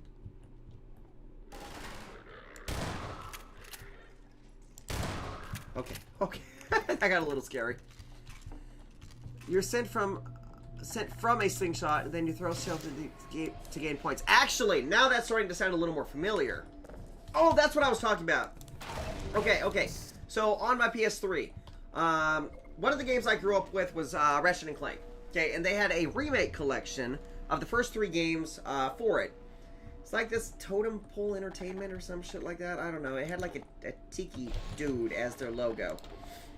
But oh my god, here's the thing. I would expect on a PS3 that the loading sequences would be better. You know what I mean? They had to have been like 5 times faster or slower loading sequences on the PS3 version. Douchebag simulator workout. What? That could... It sounds like an interesting thing. Actually, I do have a workout game that might be kind of fun for the PS3. I have no idea. I don't know what the fuck it is. Have you played Douchebag Simulator? Is this actually a thing? I would totally love it. You owned the Ratchet & 3 collection for the PS3. Did you experience the same thing? Wasn't it, like, slow as shit? Like, the loading sequences compared to the PS2. I don't know if it was just in the first game or if it was in all of them. Maybe it was in the third one, too. But, man, it was horribly slow. Horribly slow. Oh, boy. There we go. And, yeah, I don't know what Douchebag Simulator is. Is it a web game? If it's a web game, I may have played it.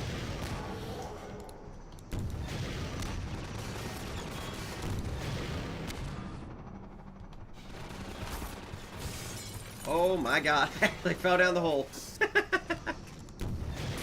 Oh, damn, good shot.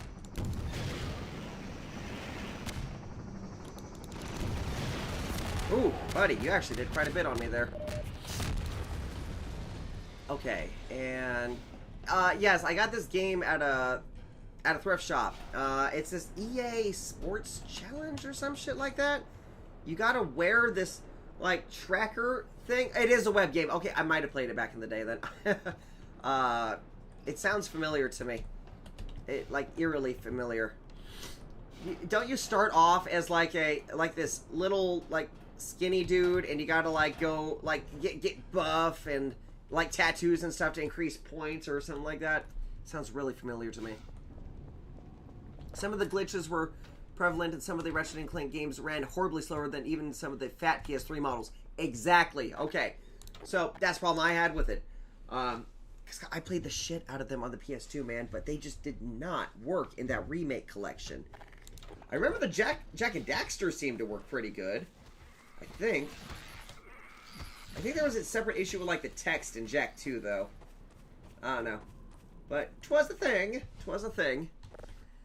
That's it as the best soundtrack ever. Oh my god, that was a nice blast right there. Okay, nope, you need to go away. You need to go away. You need to go. Oh god!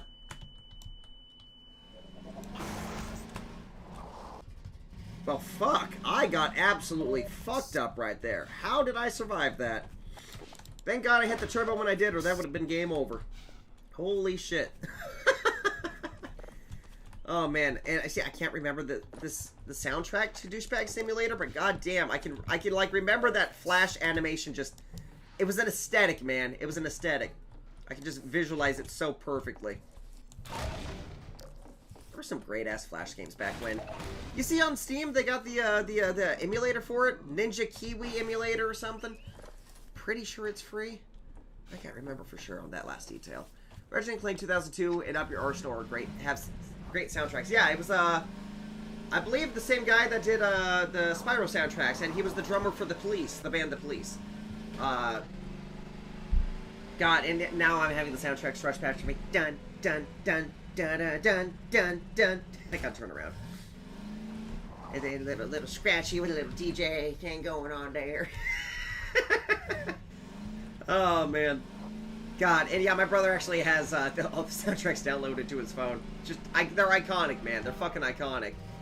Can you play the soundtrack right now? I don't think they're copyrighted, right, guys?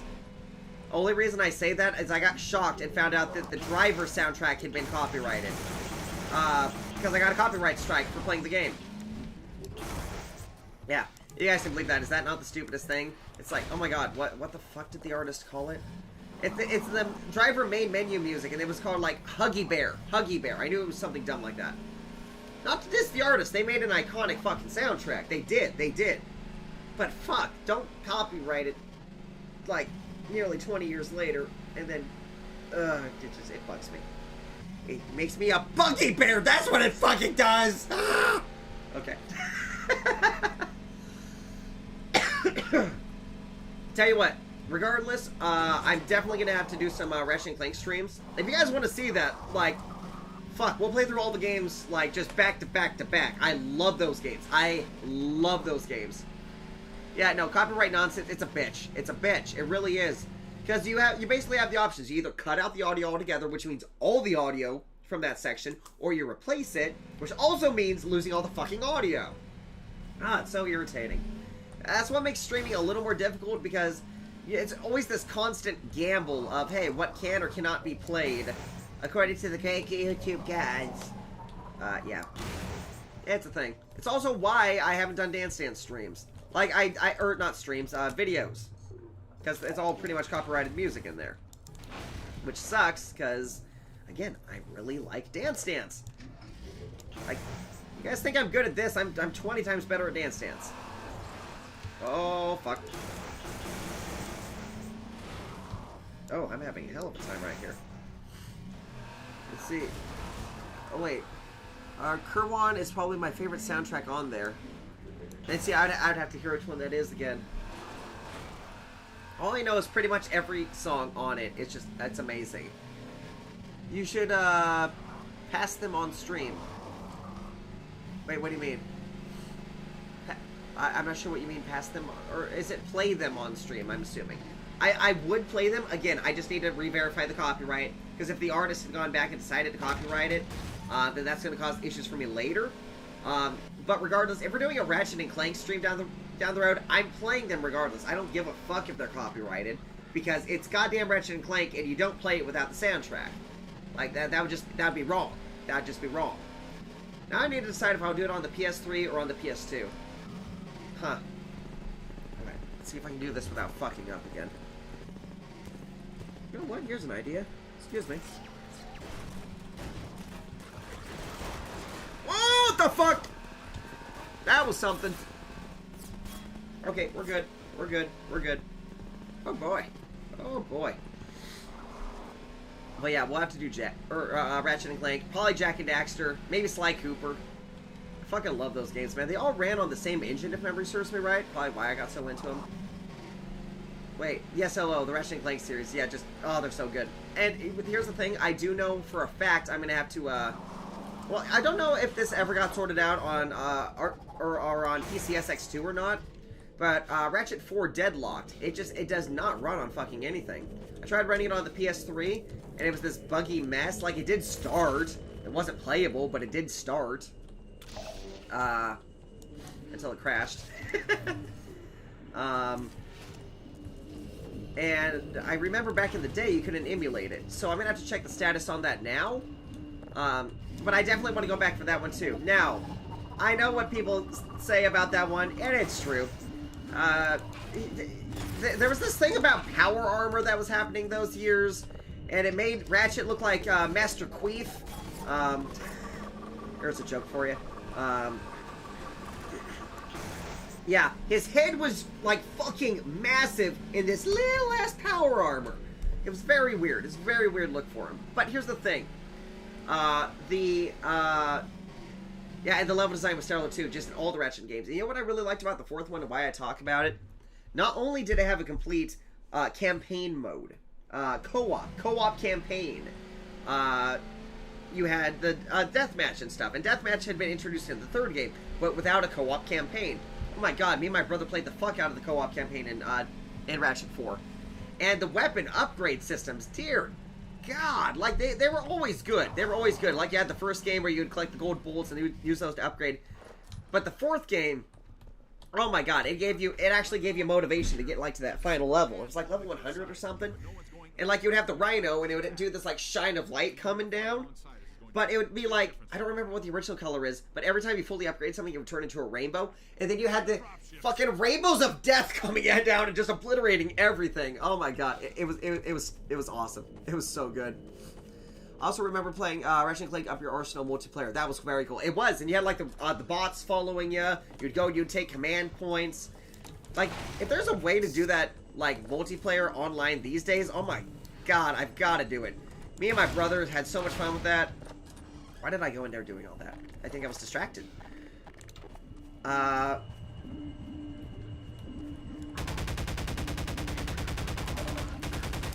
we go.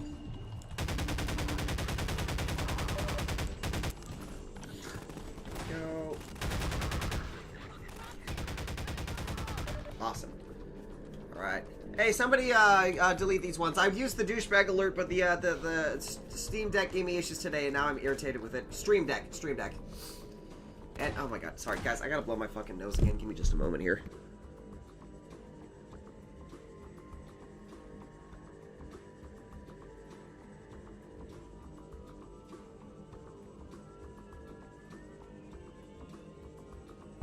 Yeah, no, the Ratchet & Clank multiplayer just across the board, just absolutely stellar. Absolutely stellar. Thanks, Heckley, appreciate that, man. There we go. But, yeah, no, I'd love to play the third game again for it. Oh my god, and okay, so this was cool. This was really cool. So back on the PS2, right, they would send out these demo discs in their magazine. I can't remember what the fuck that was called now. But what was cool is there was one of the demos was Ratchet & Clank 3, which was Up Your Arsenal. Go and Command It was the second one.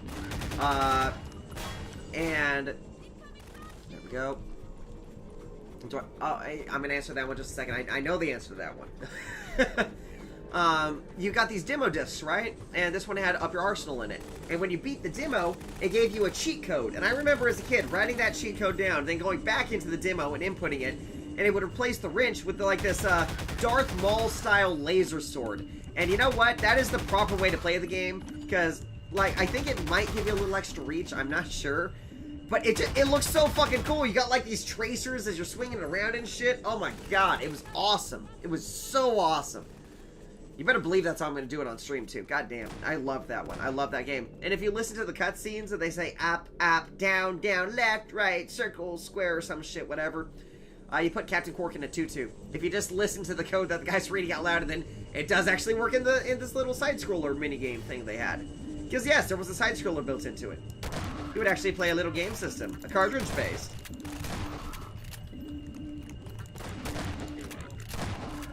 That would be the same reason why I'd go back and play Time Splitters 2. Because you could collect game cartridges for this little device that you had.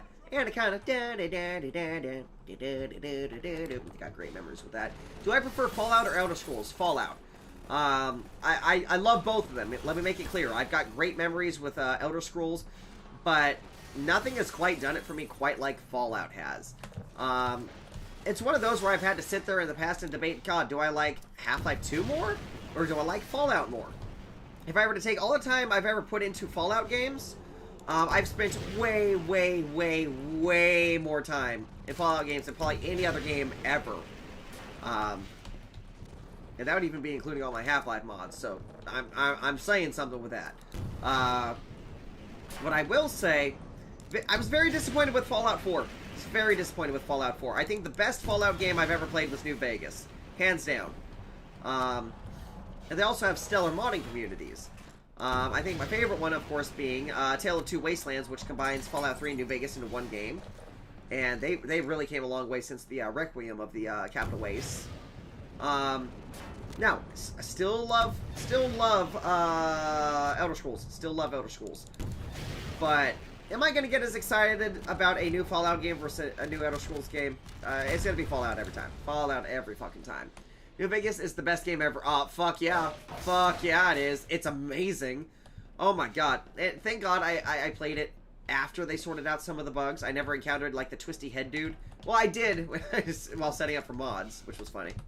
This way, Dr. We'll take the But I had it on my 360. I don't remember if I got it on release or when I ended up finally picking it up, but I remember seeing the website and trailer for it drop the day it came out. I remember I was in my game development class in school, and I saw the website. I was just like, oh, more Fallout! It was so good. It was right after that fiasco where some dude had basically gone in and made his own website, making it look like, oh, there's going to be another Fallout game, but they faked it. But then shortly after, they ended up releasing another one. It was cool. I bought New Vegas because of your live streams back in 2018, 2019. Seriously. Oh, that's awesome, dude. Well, I hope you absolutely fell in love with it like I did, man. I hope you also picked up 3. They're both great in different regards. If, for me, I get more of a wasteland feel playing Fallout 3. But overall, I still feel like I'd rather be in Fallout New Vegas because of the quality of life improvements, better crafting systems, the currency. I guess inflation kind of happened over there because money felt worth more. And then Leak says that Elder Scrolls 6 releases January 2nd, 2024. We'll see if that ends up happening. Leaks happen all the time. Very rarely do they turn out to be real. But yeah, I'll play it. So long as it's got, oh boy, I want more of what I got out of Fallout 3 in New Vegas, which was choice and variety in the missions. You know, you choose one route to get something completely unique, versus another one, you know, again, something unique. And sometimes you got like multiple branching narratives and shit, which is insane. Then you play Fallout 4 and everything leads to the same fucking outcome. Every fucking time. There's no reason to go back and replay the game for that reason. Oh, and Preston fucking Garvey, or what, however you say his fucking name, fuck him. Fuck him. You know why? You know why? Because I wasn't aware the first time I played it that it was unlimited of those goddamn, yeah, protect this settlement, protect another fucking settlement. I didn't realize that it was infinite, so I just kept doing it over and over and over again. Then I finally realized, oh, nothing's gonna happen. Nothing's coming of this. And then I just said, fuck my settlements. I was done with it right then and there. Oh my god, it pissed me off. Oh, man. Fallout 4 was great because of the gunplay. They really figured out the gunplay in that. They made a great first-person shooter. That's the problem. It wasn't a goddamn RPG anymore. Like it was, but, They stole a lot of community ideas, and they repurposed them for their own thing, and then they broke what we liked about it. At least what I liked about it. I don't know. I gotta go back and give it another chance one of these days. But it ain't gonna be anytime soon.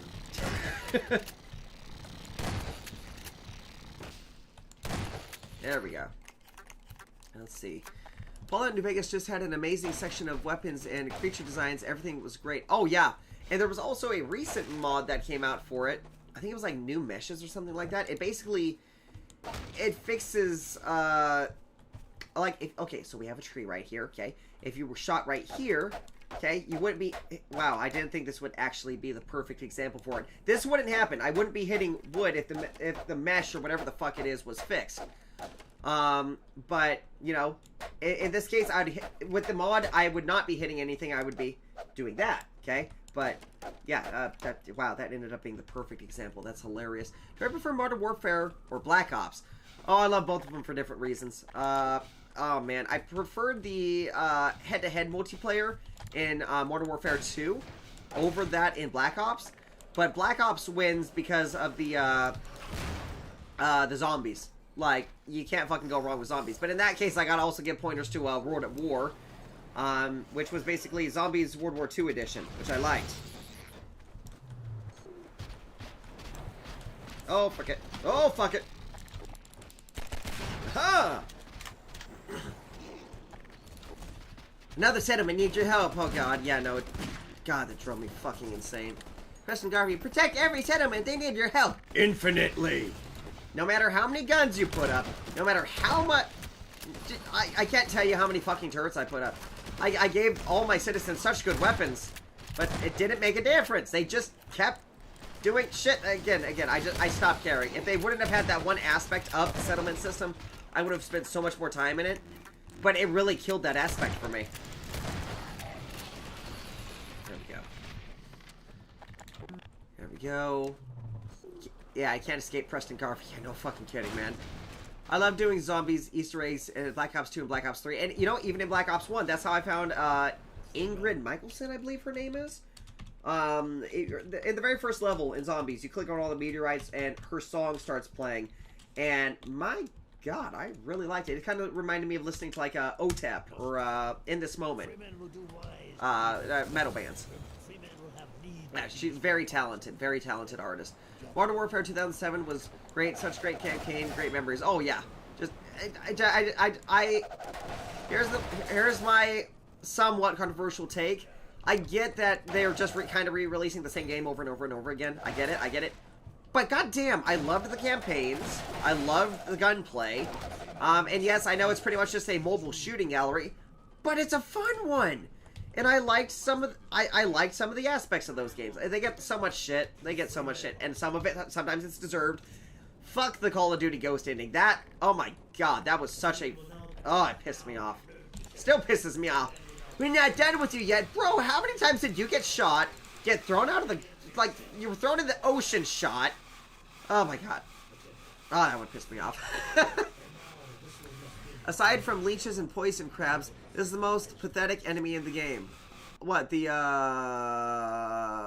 Oh, Elena Siegeman. Thank you. That's what I was thinking of. Yeah, God. Love her music. Very talented artist. Leeches and poison crabs. Oh, what's, the Antlines being pathetic enemies. Pleasure of the Earth! I mean, they're handy because of swarm tactics. If it wasn't for the swarm tactics, yes, they would be very disappointed. I got Gordo. There we go. Okay, there we are. Post underscore timescale. Set that to 1. Modern Warfare 2 was good too. And it's funny, I'm pretty sure No, actually, I started with Modern Warfare 1 on my dad's PC. And then I picked up 2 on my 360 when I got it. Memory serves me right. I got it from the GameStop, and the guy behind the counter was like, "Okay, what case do you want? Do you want the this generic plastic one, or do you want the limited collector's edition in the metal?" You guys know which one I picked. That was a cool dude at that GameStop, man. Yeah. Though that GameStop went to hell, and now they're pretty much most of the ones around me are gone now, which I don't exactly hate considering some of their business practices they did. Yeah. Here's the thing. And lion guards are pretty much like bulls. Yes. And then you figure out how to beat them, and then it's just a obstacle. Thank God you only have to fight one. The others you can just skip. Here we go. Oh, Shoddy, you should have stayed in cover. Here we go. And lion guard to be specific. Oh, okay, that's what you're talking about. I gotcha. Do you know the game Broken Sword? I am familiar with it. It's a, oh my God. Point-and-click adventure, correct? I've never played it, but I do know of its existence. Other than that, I really couldn't tell you anything. I don't do, point-and-click games. Unless you count Mystery PI. Do you guys know Mystery PI? It's one of those object search games. The reason why is me and my grandma used to sit there and play it. And, oh man, that I got good memories with that, man. I got good memories with that. Every time we would go into Walmart and we would see a new one, and it was in the little budget game section for like $5-10. Oh man, we picked up every copy. We picked up every fucking copy we could. Well, new ones, obviously, ones we didn't have already. Oh man, good memories. Good memories.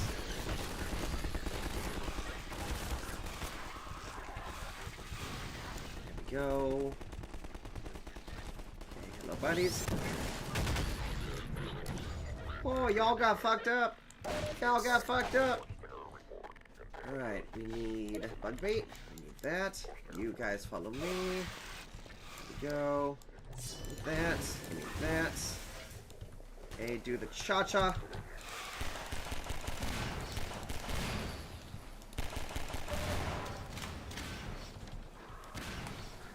Get him. Yeah, perfect. Make him cha-cha. Make him cha-cha. Get them! They're doing the cha-cha! Oh! Damn! He was trying to be a boss-ass bitch. Too bad he was against the OG boss-ass bitch, the Gordo. There we go. Oh, you idiots! Oh no! Why were you stuck in the door? Fuck it. I use gun. I do in fact have this capability, though it's hard to believe. There we go. Awesome. Oh my god, what other weird games? Do you do speed runs? You know, I have yet to actually do a speed run. Only because there isn't any game that I'm really particularly good enough at to do a speed run. When I finish the Perma-Death runs, I plan to at least attempt it for Half-Life 2. Though this comes with a prerequisite that I'm... What the fuck? Oh my... What the hell did I just... Go that way. Where? What the fuck? What the fuck? Why? Why is this a thing? That's something I didn't know I could do. But yeah, anticipate there will be speedruns in the future on this page. Just first things first, I got to beat this. I'm on attempt. This is attempt 61, guys. This is attempt 61. So I mean, if it's not, I gotta beat it. Okay, I'm determined. I gotta do this shit first.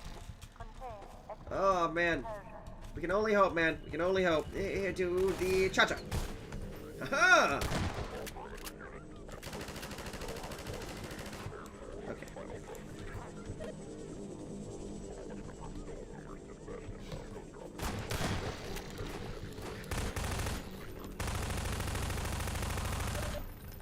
There we are.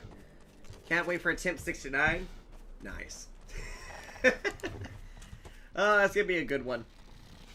Only word I'm allowed to say is nice the entire stream. Be big funny, yes. Can't wait for Strider tattoo. Oh god, yeah. If I can, you know what? There are like those. Oh my god. I saw a guide online on making temporary tattoos, so technically I could do it. Not a permanent tattoo. Not a permanent Strider tattoo. Would be cool. Would be cool looking. But again, that's money. That's money right there. That's a lot of money. And forever. Get them. Oh, nice side hop, bro. Whoa. God damn. Jump over the fucking pipes. There we go. What mouse, keyboard, and headphones are you using right now? Oh, that is a good question, to be honest with you. I don't know the answer to that right off the gate. The keyboard is one that... Basically, I had a keyboard that I used all the time. I don't remember what happened. I think just the key stopped working. I think it was like W. That or started double tapping or something. So I got this one from my brother. It was like it's like some European one. It's a Steel Series. What is this? That's a great question. Steel Series Apex Raw Gaming Keyboard, model 64121. And this is a Corsair mouse. This one I got. I actually paid like 30 bucks for this at Walmart, I think. It's a RGP 0030. And that is, I ended up getting the exact same one at a thrift store. I think it's over here. It's buried somewhere around here. But you guys have seen that in other streams. I've got two of them. That one I spent, I think, 3 bucks for. Something ridiculously cheap like that. The headphones, it's a Razer Razer something. I don't think it actually tells me on these. It's a Razer Kraken Model 1. That's what it is. Specifically the Model 1. The Model 2s my little brother has. And they're too damn bassy for me. I've had these like since day one of my gaming pages, pretty much. And no matter how I abuse them or throw them around, they've stayed working, no issues whatsoever. The cable's been ripped out of the computer. It's been stepped on more times than I can get. You guys know this. You've seen the fucking page. These things have been abused, and they're the best headphones ever. They just keep on working. I've ran over this cable so many fucking times with my chair. You can see little dings in it, but it still works great. And the, just kind of add to it, the microphone I'm using is a Blue Yeti Pro. That it's kind of funny. I paid $90 on sale for a regular Blue Yeti microphone, and works great. Works great. But I ended up giving it to my brother because I found this one at a fucking thrift store. A Pro Series microphone at a thrift store. I paid $25. Okay. They originally had it listed for $100 at the thrift store. Okay, but because the box just looks so funky and I couldn't recognize it, I was like, this has got to be a clone. So I just kind of talked to them, got it down to $50. And then I was like, God, I still don't want to drop $50 on this thing. That's still way too much money. So I left it. And like, I think it was like 3 months later, I ended up just randomly going back into the store, peeked over, and it's like, oh my God, they still have this thing. But it was their half off day. So I got it for $25 and it works amazing. I have the Kraken X. I love the noise canceling, cable quality, and the audio quality. And you see, I'm not sure which one the Kraken X is. I would have to do a little homework into that one. But I absolutely love these headphones. I absolutely love these headphones. They sound great. It's not overly bassy. It just sounds like good game. It just sounds like good game. Okay, I'm gonna zone out for just a sec, guys. Time to take this a little more seriously.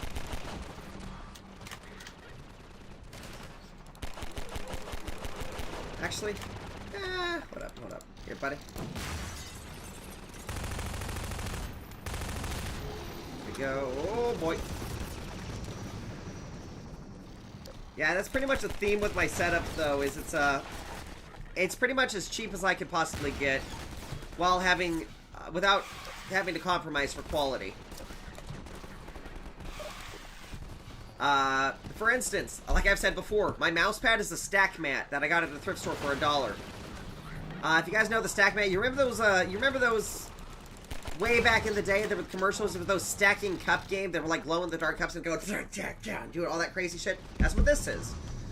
But it's also literally the same fucking material as a mouse pad, and it's huge. It's fucking huge. There's not a mouse pad that I've seen that is quite as big as this thing.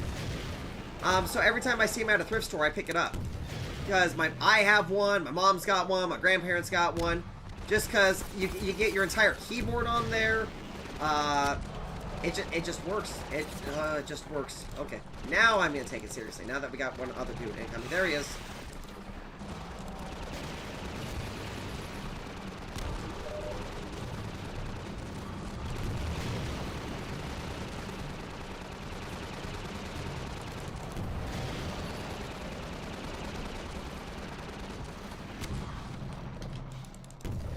The second monitor to the right, $5. Probably was a couple hundred, because it's honestly a beautiful, beautiful monitor. But it was at a yard sale, and it's ancient. It's only got VGA and DVI on it, but my capture card, or not capture card, my video card has a DVI port on it. So that's what I use for monitoring the stream. It's a 1920 by 1200 resolution. Samsung something. Don't know what. All I know is I paid $5 for it. That's all I cared about. And it works. It was when one of my other monitors was starting to burn out. We just got it this last summer. And the monitor that I'm using to murder this gunship on right now is one that was on... Okay, so you guys, my primary monitor that I was using was a 75 hertz that I overclocked to 89 hertz. And then I let my siblings in the room at one point, and it ended up right in the center. Big Kraken. Not sure how it happened. Blow up all the barrels. I did a good job. I did a very good thing. Did your headphones come with a Razer program as well? Yes, but I never use it. Never, ever, ever use it. I believe I've had compatibility issues. Even back on Windows 7, I had compatibility issues with it. But it works great. But, yeah, when that one monitor died, it was like, okay, the monitor... There are some items I'm willing to spend more money on. Reason being, it's something you use every day, and it's a very important part of the process. For gaming, I wanted to have a high refresh rates monitor. So I was looking at 144 hertz monitors, because they were in my price range. And I was like, God, they're all still like... They were still 200 to 300 bucks for a decent one. So I was like, okay, I don't want to spend 300 bucks. But if I'm going to, let's at least see if there's anything better. So I did some browsing. That's when I saw this one. It's an MSI something, but it's a 240 hertz monitor that was on sale from $400 down to $300. And then I sat there and just debated and debated and debated, and I was like, I can't live stream without a monitor. I can't do anything without a monitor. And the only backups I had were, well, craptastic ones. I didn't even have this one at the time. I ended up dumping the fucking 300 bucks into this thing. But you know what? Out of all the investments that I could have spent the maximum amount of money on, this was worth it. This was absolutely worth it. I love this monitor. And that being said, my studio lighting is an Aught light that I got for $2. No, it might have been $1 because it was half off day. It's got a sock on it as a dither. Like, literally, it's got a fucking sock on it. That is my entire lighting setup right here. Again, very few things I have are necessarily fancy unless I really have to. And even then, I avoid it at all costs. If I can go cheap, I go cheap. There we go. Yeah, this is why I love thrift shops, but unfortunately, it's going to be probably a few more years before I ever see anything like this monitor at a thrift shop, if ever. I did find an old 2001 gaming monitor at a thrift shop. Still got to do a video with that thing. It's a 1224 by 768 display, like a glorious cube.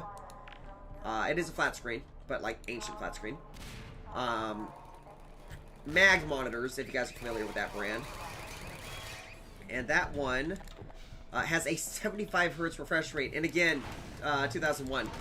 What are your PC specs? Okay, it's a I'm gonna start in the usual order here. Okay, processor is a Intel i5 9600K. It's either 96 or 9500K.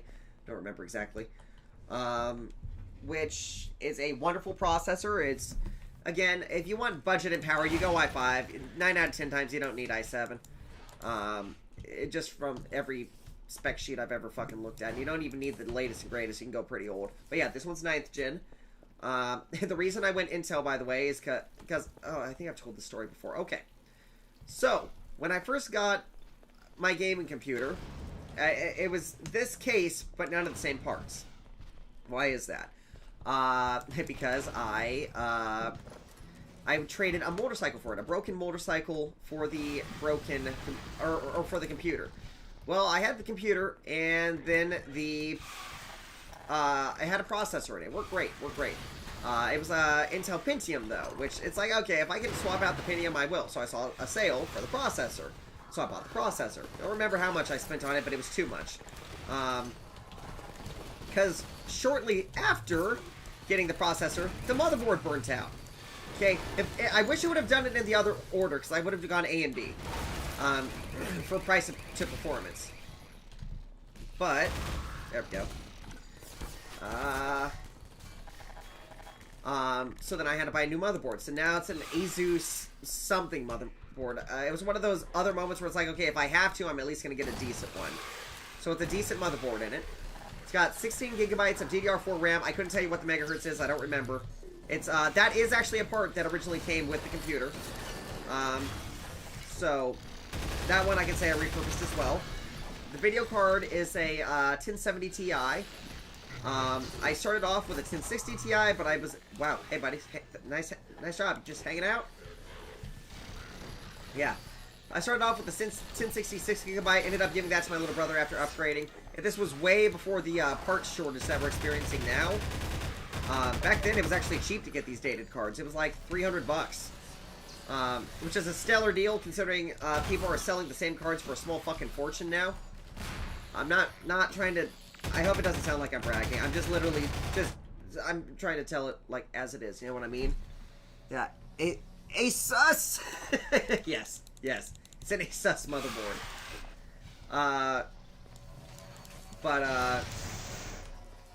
Yeah, what else? It does have built-in Wi-Fi, though I don't use it. Like, it works decently, but then I got that one RV adapter at the thrift store. It was literally a RV wireless antenna. I bought it because it said it was a wireless something. I didn't know what. And it looks kind of phallic, which was funny. And it was $2. So I was like, fuck it, I'm going to buy the funny phallic wireless adapter. Turned out to be an actual RV antenna. Which was awesome. Still awesome. That's what I used for streaming up north the entire time I was up there. God, I'm trying to think if there's any other major pieces to set up here. Video card, RAM. Oh, hard drive. I've got I think it's a 240 gigabyte SSD in here. That or it's a 128. I don't know. It's about as basic SSD as you can get. And I want to say it's a 2 terabyte hard drive I have in here. I don't think it's a 4 terabyte because my 4 terabyte broke, which sucked. Because this, by the way, this PC case sucks. I fucking hate it. I want it to die. I want it gone. Oh my god. But I use it because, again, PC cases cost a lot of money and they don't... Like, yes, they help out with, like, the thermals and all that shit, but, yeah. Oh, speaking of thermals, my CPU cooler. It's basically just a Cooler Master. It was a $30 one. I was looking at the Noctua ones. Because they actually were outperforming liquid cooling. And they had much less issues, a lot less maintenance. Air cooling's the way to go. But, yeah, the Noctua just cost way too damn much. It was like $150 for the one I wanted. So, and then the Cooler Master had, like, literally just a couple degrees less. And it was like $30. So, yeah, I bought the fucking Cooler Master.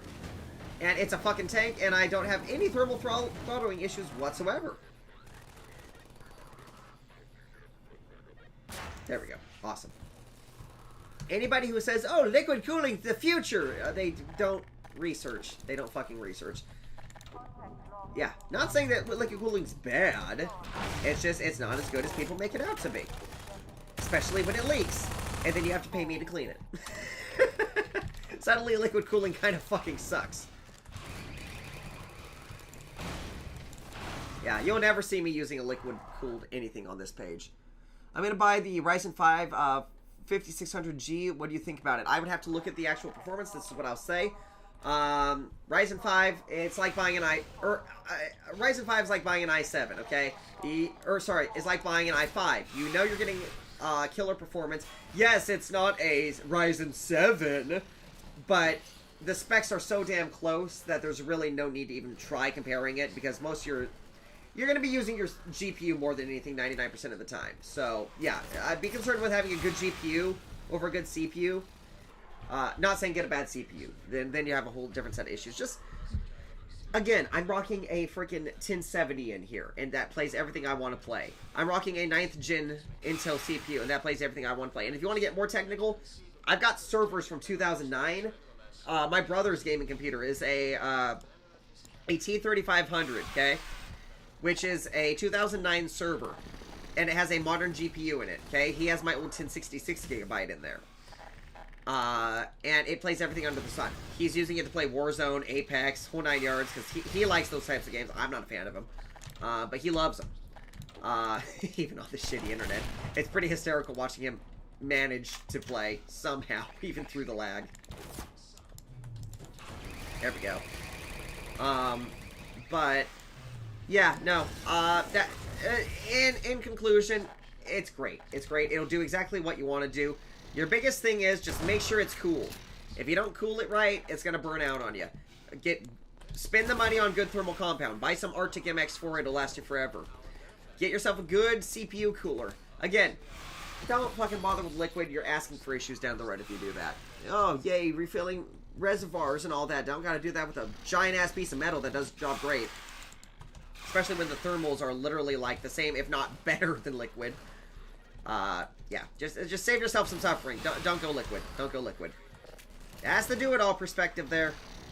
Again, everybody's welcome to their own opinions. I'm going to use integrated graphics until GPU prices are better. This is what I'll say. If you can find a good older GPU that is not trashed, pick it up. Okay, if it's like 300 bucks for a 1060, a 1070, just pick it up. Just pick it up, because you're not going to see it at that price for a while. I just looking at the market, I don't really see it getting better for a long time. Not trying to be that guy. I'm just saying 1660 is excellent. It's pretty much the equivalent of what I use, or what my brother uses, which is the 1066 gigabyte. But yeah, if you get a chance, just buy it. Yeah, my armor's pretty fucked right now. You're right. Asus, I got an Asus laptop for Christmas until it burned out the battery a few years later. Now, hold on. So the battery's dead in it. Does the system still work when it's plugged into a wall? Because it should still work when it's plugged into a wall. Like this gaming laptop here and the gaming laptop over there, both the batteries are on the verge of being done. But if you have it plugged into a wall, it'll still work. And to make it even better, you can also purchase new batteries online. Sure, you might end up with some cheap crapo knockoff, but guess what? It'll still hold a charge for like an hour or two, and as long as you got an outlet next to you, it'll work. These ones only run for about an hour, so I'm gonna have to do that myself pretty soon. Buy some cheapo batteries for it. But yeah. What the hell? That works. Okay, buddy, so you go over here. No, not attack him. Go this way. Yeah, but that honestly might still work, dude. It might still work. Well, I guess I gotta ask you. Does it work when it's plugged into a wall? I just need the CPU and the monitor to build my first PC ever. Congrats, dude. That's awesome. Okay. I don't know where you're located, but here's some tips that I would say. For the CPU, you don't necessarily need to buy the CPU. Okay? You can buy an old computer. Okay. I'm just gonna do this real quick, guys. Just a quick nerd moment. So, we still have this computer sitting in here that we threw together on stream the other day that I still need to find pieces for. Because this is the yard sale gaming computer. So I got all these parts for like 10, 15 bucks. Okay? So, again, DDR4 RAM. But the thing we're talking about right now is the CPU. Okay? So if you remember, this gaming motherboard with the gaming fucking everything accepts a 6th generation Intel CPU. It does not give a fuck where it came from. It does not give a fuck, okay? You want to know what you do? Okay, you go down to a local business, okay? And you see, you just ask around. Go business to business to business to business. Just say, I would like to buy an old computer from you guys, okay? Tell them you can rip out the hard drive because I don't want it. Unless you have experience wiping drives, if you don't even try. You can get in some legal trouble there. But what you're looking for is one with a matching CPU in here for your generation, okay? Because what did I do for this one, guys? You guys saw it live. All I did was I took out that slimline 6th generation Intel PC, the freaking Office PC that I got for free. That's the magical number, because they will just give you some of this shit just to get rid of it half the time. And I ripped it out, put the processor in here, bam, gaming computer. Why? It was an Intel i5-6100, okay?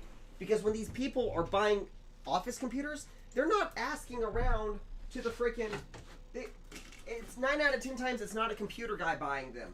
It's just an average person. And that's not a bad thing, but they're all more than likely going to get ripped off. They're going to be buying something that they really don't need. It's way too damn powerful for what they're trying to do. So if you go in just saying, hey, I want your old computer, there's a good chance you might find that CPU and maybe either pay nothing, or if you look online for certain models of computers, you might get the entire computer for, let's say, 50, 60 bucks, okay? And then you have what you need. Now, if you're looking for a more modern one, you might have more trouble. But then you just got to keep in mind, new is very... Some people need to have the latest and greatest every single year, and if you find the right business that needs to have the latest and greatest, you might get like a 9th, 10th, 11th generation Intel. You might be a little more hard-pressed to find something AMD, but I wouldn't doubt it. You could end up with a company that has a scummy technician that made them buy a fucking gaming computer to run Internet Explorer. You know what I mean? It's sad, but it happens. That's what I would recommend doing. As for the monitor, thrift stores. Thrift stores, thrift stores, thrift stores, thrift stores, yard sales. Oh my god, yard sales. I love yard sales. Like I said, this beautiful tank over here that I'm using. It's a little older, but it's sexy. I use this for everything. It's a freaking Samsung panel. If you see Samsung at a thrift store, you know 9 out of 10 times you're going to get a damn good monitor. Okay? Just look at the specs. Flip it over. Look at the tag on the back. You'll see like the refresh rate. It'll be in hertz. If you, the minimum you should go for is 60. I would not recommend looking for 30 hertz. You pick up one of those, it's going to be like, it's usable, but it's kind of a slideshow. Grab 60 if you're lucky, even better. Already bought the motherboard and AM4 socket, so not Intel. Okay. And I would say even for parts, yard sales, yes, definitely. Like I said, that entire computer that I just showed you guys, which that's a whole computer, it just doesn't have its case or RAM yet. I got all that at a yard sale for 10 bucks. Why? Because apparently the guy, I'm guessing the guy was just a scrapper. He probably didn't know what he had, and I just kind of, I was like, okay, I'm going to take a gamble on it. Did I think I was going to get a whole fucking gaming computer out of it, an M.2 storage drive, like all that shit that I got? Hundreds of dollars worth of parts for 10 bucks? Hell no! Hell no, I didn't think that was going to happen, but it fucking did. Oh, it was so great. Still can't believe it. I live in Portugal. Yard sales don't exist here. Do you have thrift stores out there by chance? I'll say this, because if you find a thrift store, trust me. Oh, that was a weird. It didn't do the throng sound with it. Yeah, if they got thrift stores, secondhand shops, anything like that, that's where you should start. All you got to do is the do-it-all way is simply look at the bag, look at the back, look at the tag, and if you do that, you're gonna get yourself a hell of a deal on something. Again, that's how I found out this monitor was good. I looked at the back, I found the little white tag on there. Sometimes it's embossed onto it, and it, that'll tell you everything you need to know about the monitor. But yeah. See, like old dudes selling their stuff. Yes, yes. And just be honest with them. If they're uncomfortable selling the computer, just say, would you like me to take the hard drive out for you? You say that, 9 out of 10 times you're going to walk away with the computer. I mean, that's how I do what I do. Like, I understand the concerns with people. Security is a serious concern. As long as you can assure them that, hey, this holds all of your data. You don't need to worry about anything now. As long as you can do that for them, they're going to be very happy with you. I wonder. Buddy, can you come through? No, you're not going to come through. But, yeah, some life tips. Just never take the hard drive if you don't know what you're doing. That's big rule. Big rule. You don't want to be the reason somebody's data gets leaked, because if you're that guy, you're going to get in some hot fucking water really, really quick. See, that exists here. Okay, so like secondhand shops. Yeah, check that out for like your monitors, for, well, everything. Like I said, I've gotten most of my setup that I'm using right now as we're streaming. Most of this was thrift stores. Of course, some of that, like I said, this monitor, actual computer itself, and this, because that came from my brother, not thrift stores. But, oh my god, just there's just so much good shit you can get there. So much good shit. In fact, if I were to go back further back, that was my entire gaming setup. That was my setup, because that's all I could get a hold of, was thrift store stuff. And that's not a bad thing. That's not a bad thing. You work within your means. Here's a life saying for you guys. Work within your means, and if you can afford the latest and greatest, don't be a dick about it. Because unfortunately, some people are like, "Oh, I got the Apple 420 no scope. Oh boy, I'm so cool." You know, yeah, fuck those people.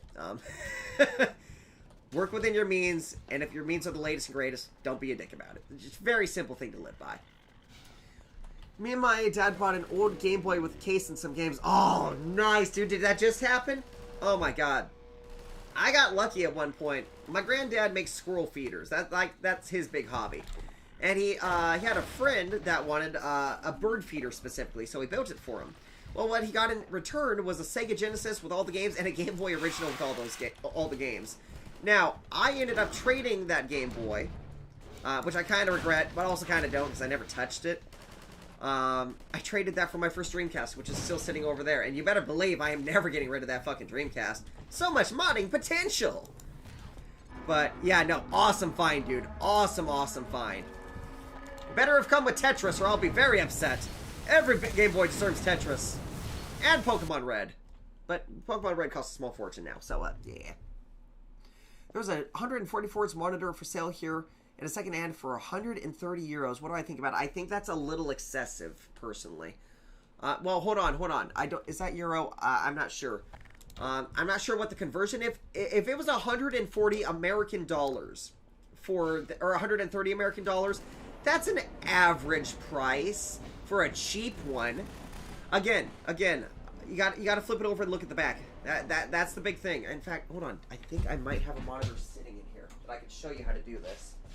Fuck. Nope, it's out of the shed. Okay. Never mind. I can't do this right now. But the trick is, go in there with your cell phone, find the model number, look it up on Google, find out how much it's worth. Okay? Okay, so it's roughly $147. That it's very dependent on the monitor, because it could be a cheapo, and then that'd be pretty much exactly what it sells for brand new. It could be a $300 one though, and if it's a $300 one, could be more worth it. But this comes with a prerequisite: you need to test it at that price. That's not gambling price. That's not gambling price. That is immense fucking disappointment if it turns out not to work. You know what I mean? So I don't care if you got to bring your entire computer in, you do it. Like, computer, laptop, anything, just to make sure it runs, make sure it doesn't flicker. Play a game on it for a couple minutes in the store. If they got a problem with that, then don't buy it. Just don't buy it, because then they're being sketchy. Like, there's some golden rules. You know, you can gamble with $5. Don't gamble with $150. You know what I mean?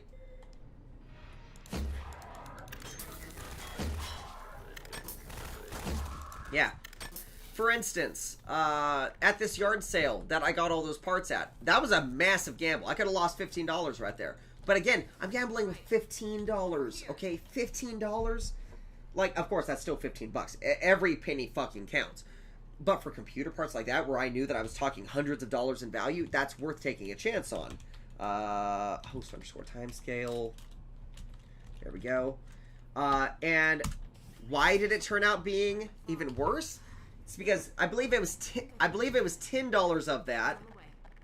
$10 of that went into a monitor that I was purchasing. It was a 75 hertz Dell monitor, which I was taking a gamble on, but I was willing to throw the $10 down to test it. It was either 10 or the 5. I really can't remember anymore. That monitor was broken, and that's why I say this. You got to remember, every time you go to a yard sale or a thrift store, you have a chance that it's broken. I find that 9 out of 10 times it's not broken, but there's always that possibility. So when you're talking big bucks like that, and to me that's big bucks, that's a major big bucks. Yeah, don't chance it. You test. So on another site for $300 firsthand. Okay, that's a good deal then. Now, here's another thing.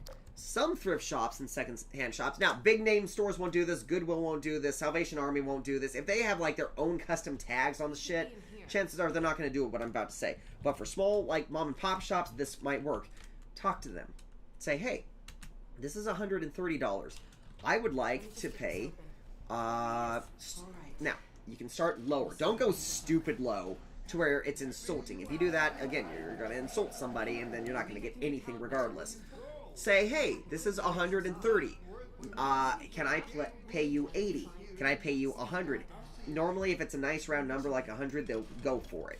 But start with $80, and then chances are they will offer you $100 for it, or €100, or whatever it is here. I'm sorry. Just try negotiating, because I mean, 9 out of 10 times, if I say, hey, I will purchase this right now, here's the cash in my hand, and I will put it on the table for you. 9 out of 10 times, they're going to take that cash, because they know it's sold, it's gone, and they can put something else on the floor. Doesn't mean it works every time. Sometimes you get some real stooges for some stuff that's really not worth what they think it is. But I would really recommend trying that. Go in there, see if you can get it for like 80 to 100, okay? If you can get around that golden range, I would pick it up right then and there. Well, if you can return it, if you're able to test it in store, test it. Testing is very important. In store, if they don't have a return policy, and if they don't let you test, there's something wrong with it. Just assume there's something wrong with it. God, any other tips I can think of? But yeah, just try that $80, $100 range if you can. Good luck in run. I'm alive, and I'm eating my favorite eggs with sausage and now with potatoes. Oh my god, that sounds amazing, friend. Oh my god, eggs, potato, and sausage. I honestly don't have sausage often, unless it's like fancy sausage. Okay, if it's like that cheap American shit that I normally see, I really can't stand it. It doesn't taste great. There's always like these chewy bits in it, and I can't do it. Okay, guys, I have got to pee horribly. I will be right back. Don't go anywhere. We have more Half-Life 2 Perma-Death and PC Tech Tips soon.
Get right back into it, guys. One more tip, by the way. Whenever you're purchasing like monitors or anything like that, one thing you should do is also go online and look at the reviews. See if they're like dying for some reason. Like sometimes panels go bad, sometimes parts burn out. You don't want to buy something that you know is going to be a defective product down the road. But if it has original packaging and maybe a receipt in there or something like that, sometimes you can even send it back to the manufacturer and get a brand new one back, or credit. I'm not saying to do that necessarily. I don't know if there's any issue with doing that, but it is something you can do in some regards, or in some cases. What should I buy first, CPU or monitor? Because if I buy the CPU first, I can't connect it to the monitor. But if I buy the monitor first, I can bring my PS3, PS4 from my living room to the bedroom. Boy, that's... Okay, it depends. Do you have, let's say, a spare TV somewhere that you could hook up the computer to immediately? Oh, whoops. Because if that's the case, I would just... I would get the CPU first. But if you're considering this secondhand monitor, it might not be there tomorrow. Somebody might go in and do exactly what I just told you and get a stellar deal for it. If that's the case, then I would want to get that first. And also, if you don't have a monitor, then I guess it doesn't really... Or if you don't have a spare device that you could use, it won't really matter, because either way, you're going to need something. It's kind of up in the air. It's just kind of whatever meets your needs first. You know what I mean? If you have a spare TV or something, do that. If not, grab that monitor while it's there, because otherwise it's going to disappear. But again, do your homework into it. Don't just buy. Don't just buy, or you'll live to regret.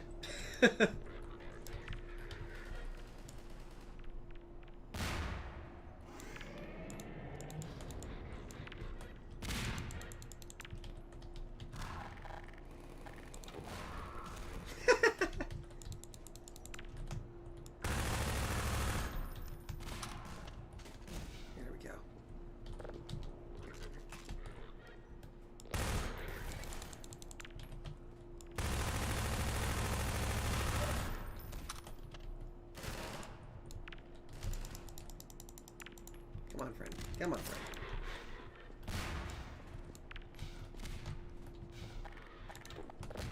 Okay, fuck it. Thank you, friend. In Russia, we have good sausage with cheese inside. Oh my god, that actually sounds really good. Oh, man. Yeah, that sounds like some bomb sausage there. I think I can borrow my dad's TV from his bedroom for a while.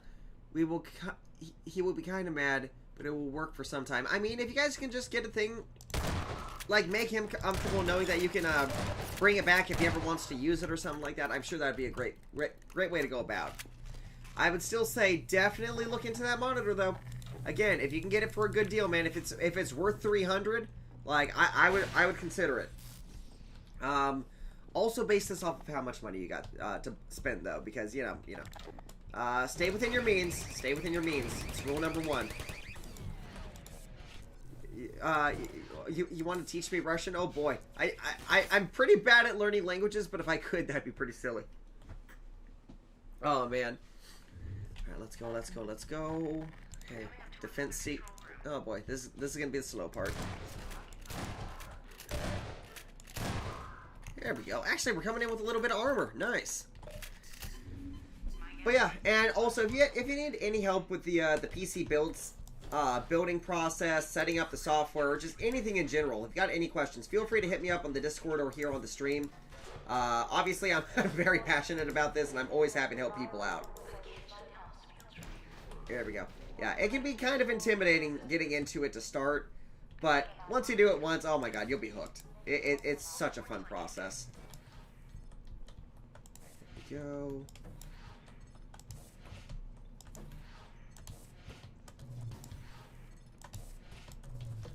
Keyboard. There we go. Russia, it's magic language, and everyone can learn this when good teacher. Okay, okay. I mean, it'd be cool. It'd be pretty silly. I'm not sure how I would do. I'm still on and off learning Spanish. That's been my big goal because, well, it's more commonly spoken around here. Like we have, of course, English being the primary language spoken. But the close second is Spanish. It's the second most spoken language in the world. I wonder where Russia ranks, actually. I don't know. Or Russian. I'm not sure what that one would rank in. But, yeah. That'll be a tag. Alright. Yeah, we're gonna be sitting here for just a minute, guys. Got our best buddies. Oh, hold on. Oh, the computer's over there. The computer over here has a backwards motherboard. It's pretty funny.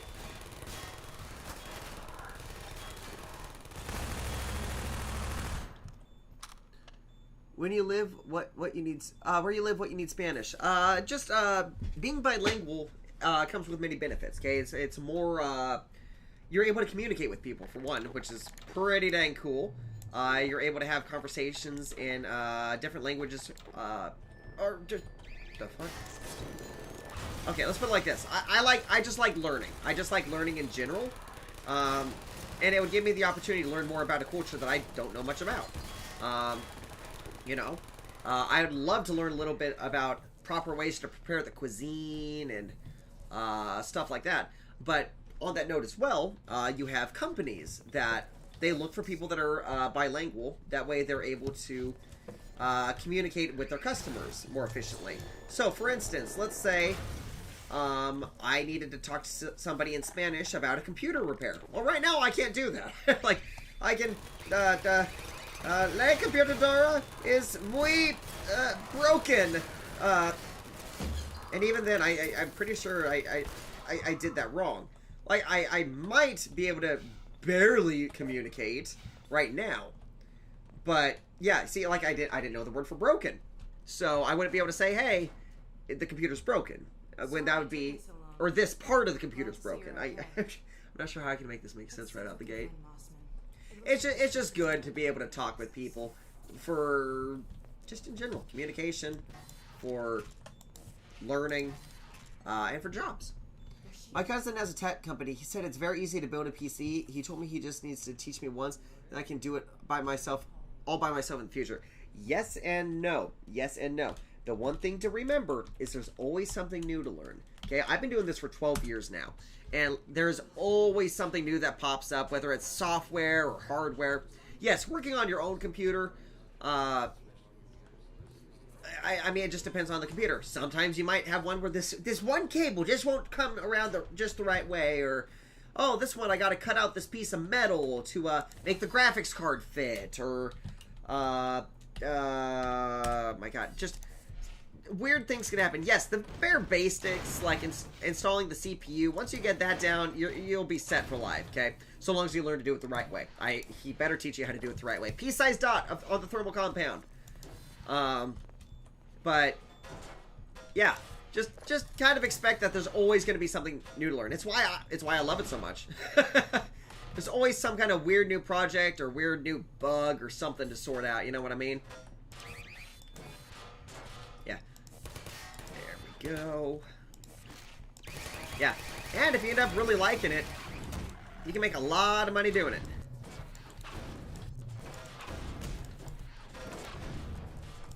There we go. Come on, come on, come on. Get him. There we are. Nice. Yeah, Oh man, I'll say this, and if you end up getting really good at it, you should talk to your cousin and basically say, hey, I'd like to learn more. I'd like to work. Use that resource. Use that resource if you got it. If I had somebody right now that said, hey, my company is looking for a tech guy, dude, I'd fucking jump at that. Of course, I'd still be doing my YouTube thing, but man, I want to work with computers some more, like professionally. Like I do it. I still do the contract work, but I don't get it often enough to keep my attention, you know what I mean? Goals, man. Simple goals. Simple goals. Really want to work on his company when I finish high school. And you see, that should be the exact goal. Just use every opportunity you can to learn. Like, again, use some of the tricks I just told you. If you can go and get yourself some free computers, don't just get the newest computer, okay? Work backwards if you can. Because if you only work with the new stuff, then if you ever encounter the legacy stuff, you're going to get really fucking confused. That's why I do old stuff, new stuff. Just anything I can get my hands on, I try to work on. Do the exact same thing, and you're going to become very desirable for a company. There we go. And I bet you he'll really want to hire you if you walk in with experience like, hey, not only can I work on the new stuff, I can work on the legacy hardware. And then you basically make yourself unreplaceable. Is what I'm getting around to there. It's fun, man. It's fun as shit. And definitely stay subscribed here, because yeah, we're gonna be going through some old hardware. Of course, new hardware too, and Linux and Mac and blah blah blah blah blah. We do all kinds of weird stuff. Speaking of which, check out my hardcore nerdography series if you haven't already. I haven't gotten like super in depth into stuff, but I have taught a lot of the basics in those streams. If you just need somewhere to start, you know? It's a fun process. Oh, man. Alright, there we go. Yeah, we still gotta do, like, the dumpster gaming PC, and, I got those yard sale parts. So many silly things to do. So many silly things.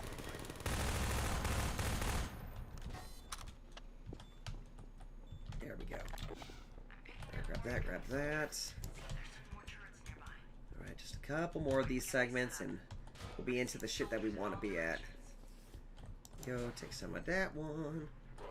I don't know much about his company, but I do know that he has worked with a lot of companies, including LG. Interesting. I wonder what exactly he does then. That sounds pretty cool, though. Yeah, because... Well, I mean, I guess I'll have to... It's just interesting. I wonder if he does specifically computer hardware or if they're more software-based. Because if it's software-based, you would want to learn a little bit of, like, programming as well. Just kind of regardless of language, just get... I'm not a programmer, so I can't really recommend, like, what language to do over another one. Boy. But... maybe ask him kind of what sector he's in. Is it networking? Is it... the hardware? Is it programming? Because if you know exactly what the company does, you can better yourself by doing your homework into that subject. You know what I mean? Yeah, because you don't want to spend all your time researching one subject that has nothing to do with it. You know what I mean? Yeah, you don't want to be a computer hardware engineer when they're looking for a networking engineer. You know what I mean? He does websites mainly. Okay, then you're going to want to learn some web design. If that's the case. Which, honestly... Oh, wait, set up your turrets. One fall? Oh, okay. Yeah. Here's how I've learned 99% of what I know. Like, I have gone to school for quite a bit. But the most I've learned has been from Google and YouTube. If you spend your time, like, going to Google or YouTube, type in web design course, free web design, just anything like that. Just those simple keywords... and just absorb as much information as you can. Just do it every day. Every fucking day. Okay? Make it your favorite hobby in the world, and by the time, if it becomes something you enjoy doing, time will just fly by. There we go. Yeah. Like, this has been my hobby for, well, one of my hobbies for 4 years. The computer work, and it never gets boring. It never gets boring. And I'm still learning more. But it all started just one day when I was like, either 12 or 14. I can't remember anymore. Just got some free computers and decided, or took them apart. I was like, hey, I like this. I like this a lot. So, yeah, I don't know how that correlates back to what the fuck I was talking about. But yeah. If they want website people, learn website scripting. Also, probably just like basic design stuff. Like what colors contrast well, how to make certain things look sexy. Maybe a little Photoshop work while you're at it too, just so you can design elements of the page, you know what I mean? And if not Photoshop, you could use GIMP, but Photoshop I would assume would be the standard application that they're using. There we go.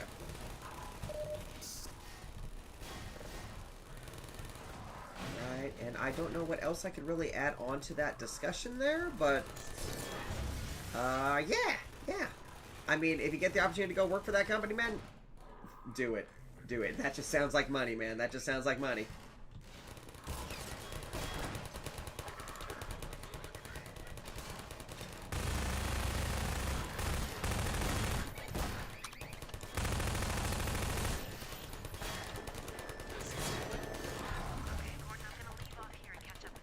There we go.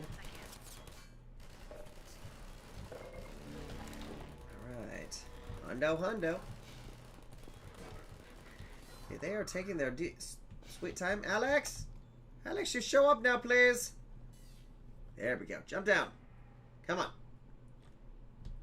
Could have used help. Sorry to take so long, Gordon. Looks like we could have used some help. I know. I just said this. I won't leave you. All right, let's try to grab some ammunition before we run too far here. Here we go. Let's go murder Mossman. Not really, but yeah. Are you from the USA? Yes, I am.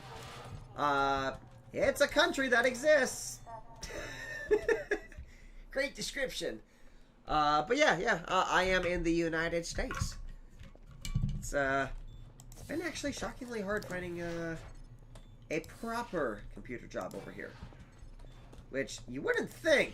But that's been my struggle recently. That's why I'm thankful for contract work. At least you know you always have someone willing to pay you money to work on something.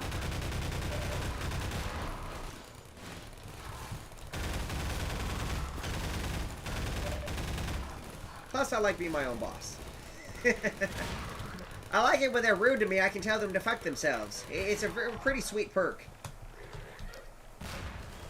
Quick piece of advice: don't tell them to fuck themselves regardless, but do make it clear that hey, I'm my boss. I'm my boss. Like I can walk off the job whenever. There's these wonderful clauses for that. So yeah. Make sure they respect you like you respect yourselves. Rule number 1. Alex. And to clarify, I've never actually walked off a job before, Alex. Oh god, are you stuck back here? Alex? Oh no. Oh, that's really not good. That's really not good. AZ, go to Arizona. The devil's asshole.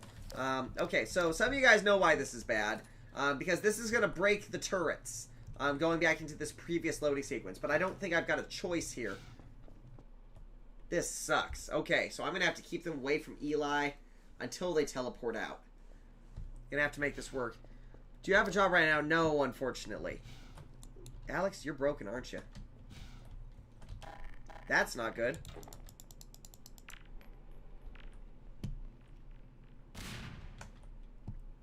What the fuck? Alex, I'm gonna beat you with a barrel. You gotta be shitting me. Alex, this is the second fucking time that you've broken in such a way that I can't get you out of here. I don't have a solution to this. Well, this blows. What time is it? 3:34? God damn it. Alex, I just want you to know. When this happens, this is all your fault, Alex. This is all your fucking fault. We could have done things. We could have gone places. Could have had a hell of a good time. Fuck you. Okay. Glad we got that out of the system. Yeah, it fucking ripped the run. God damn. Oh my god. Alex, you suck. That was a new break. I've never seen that happen either.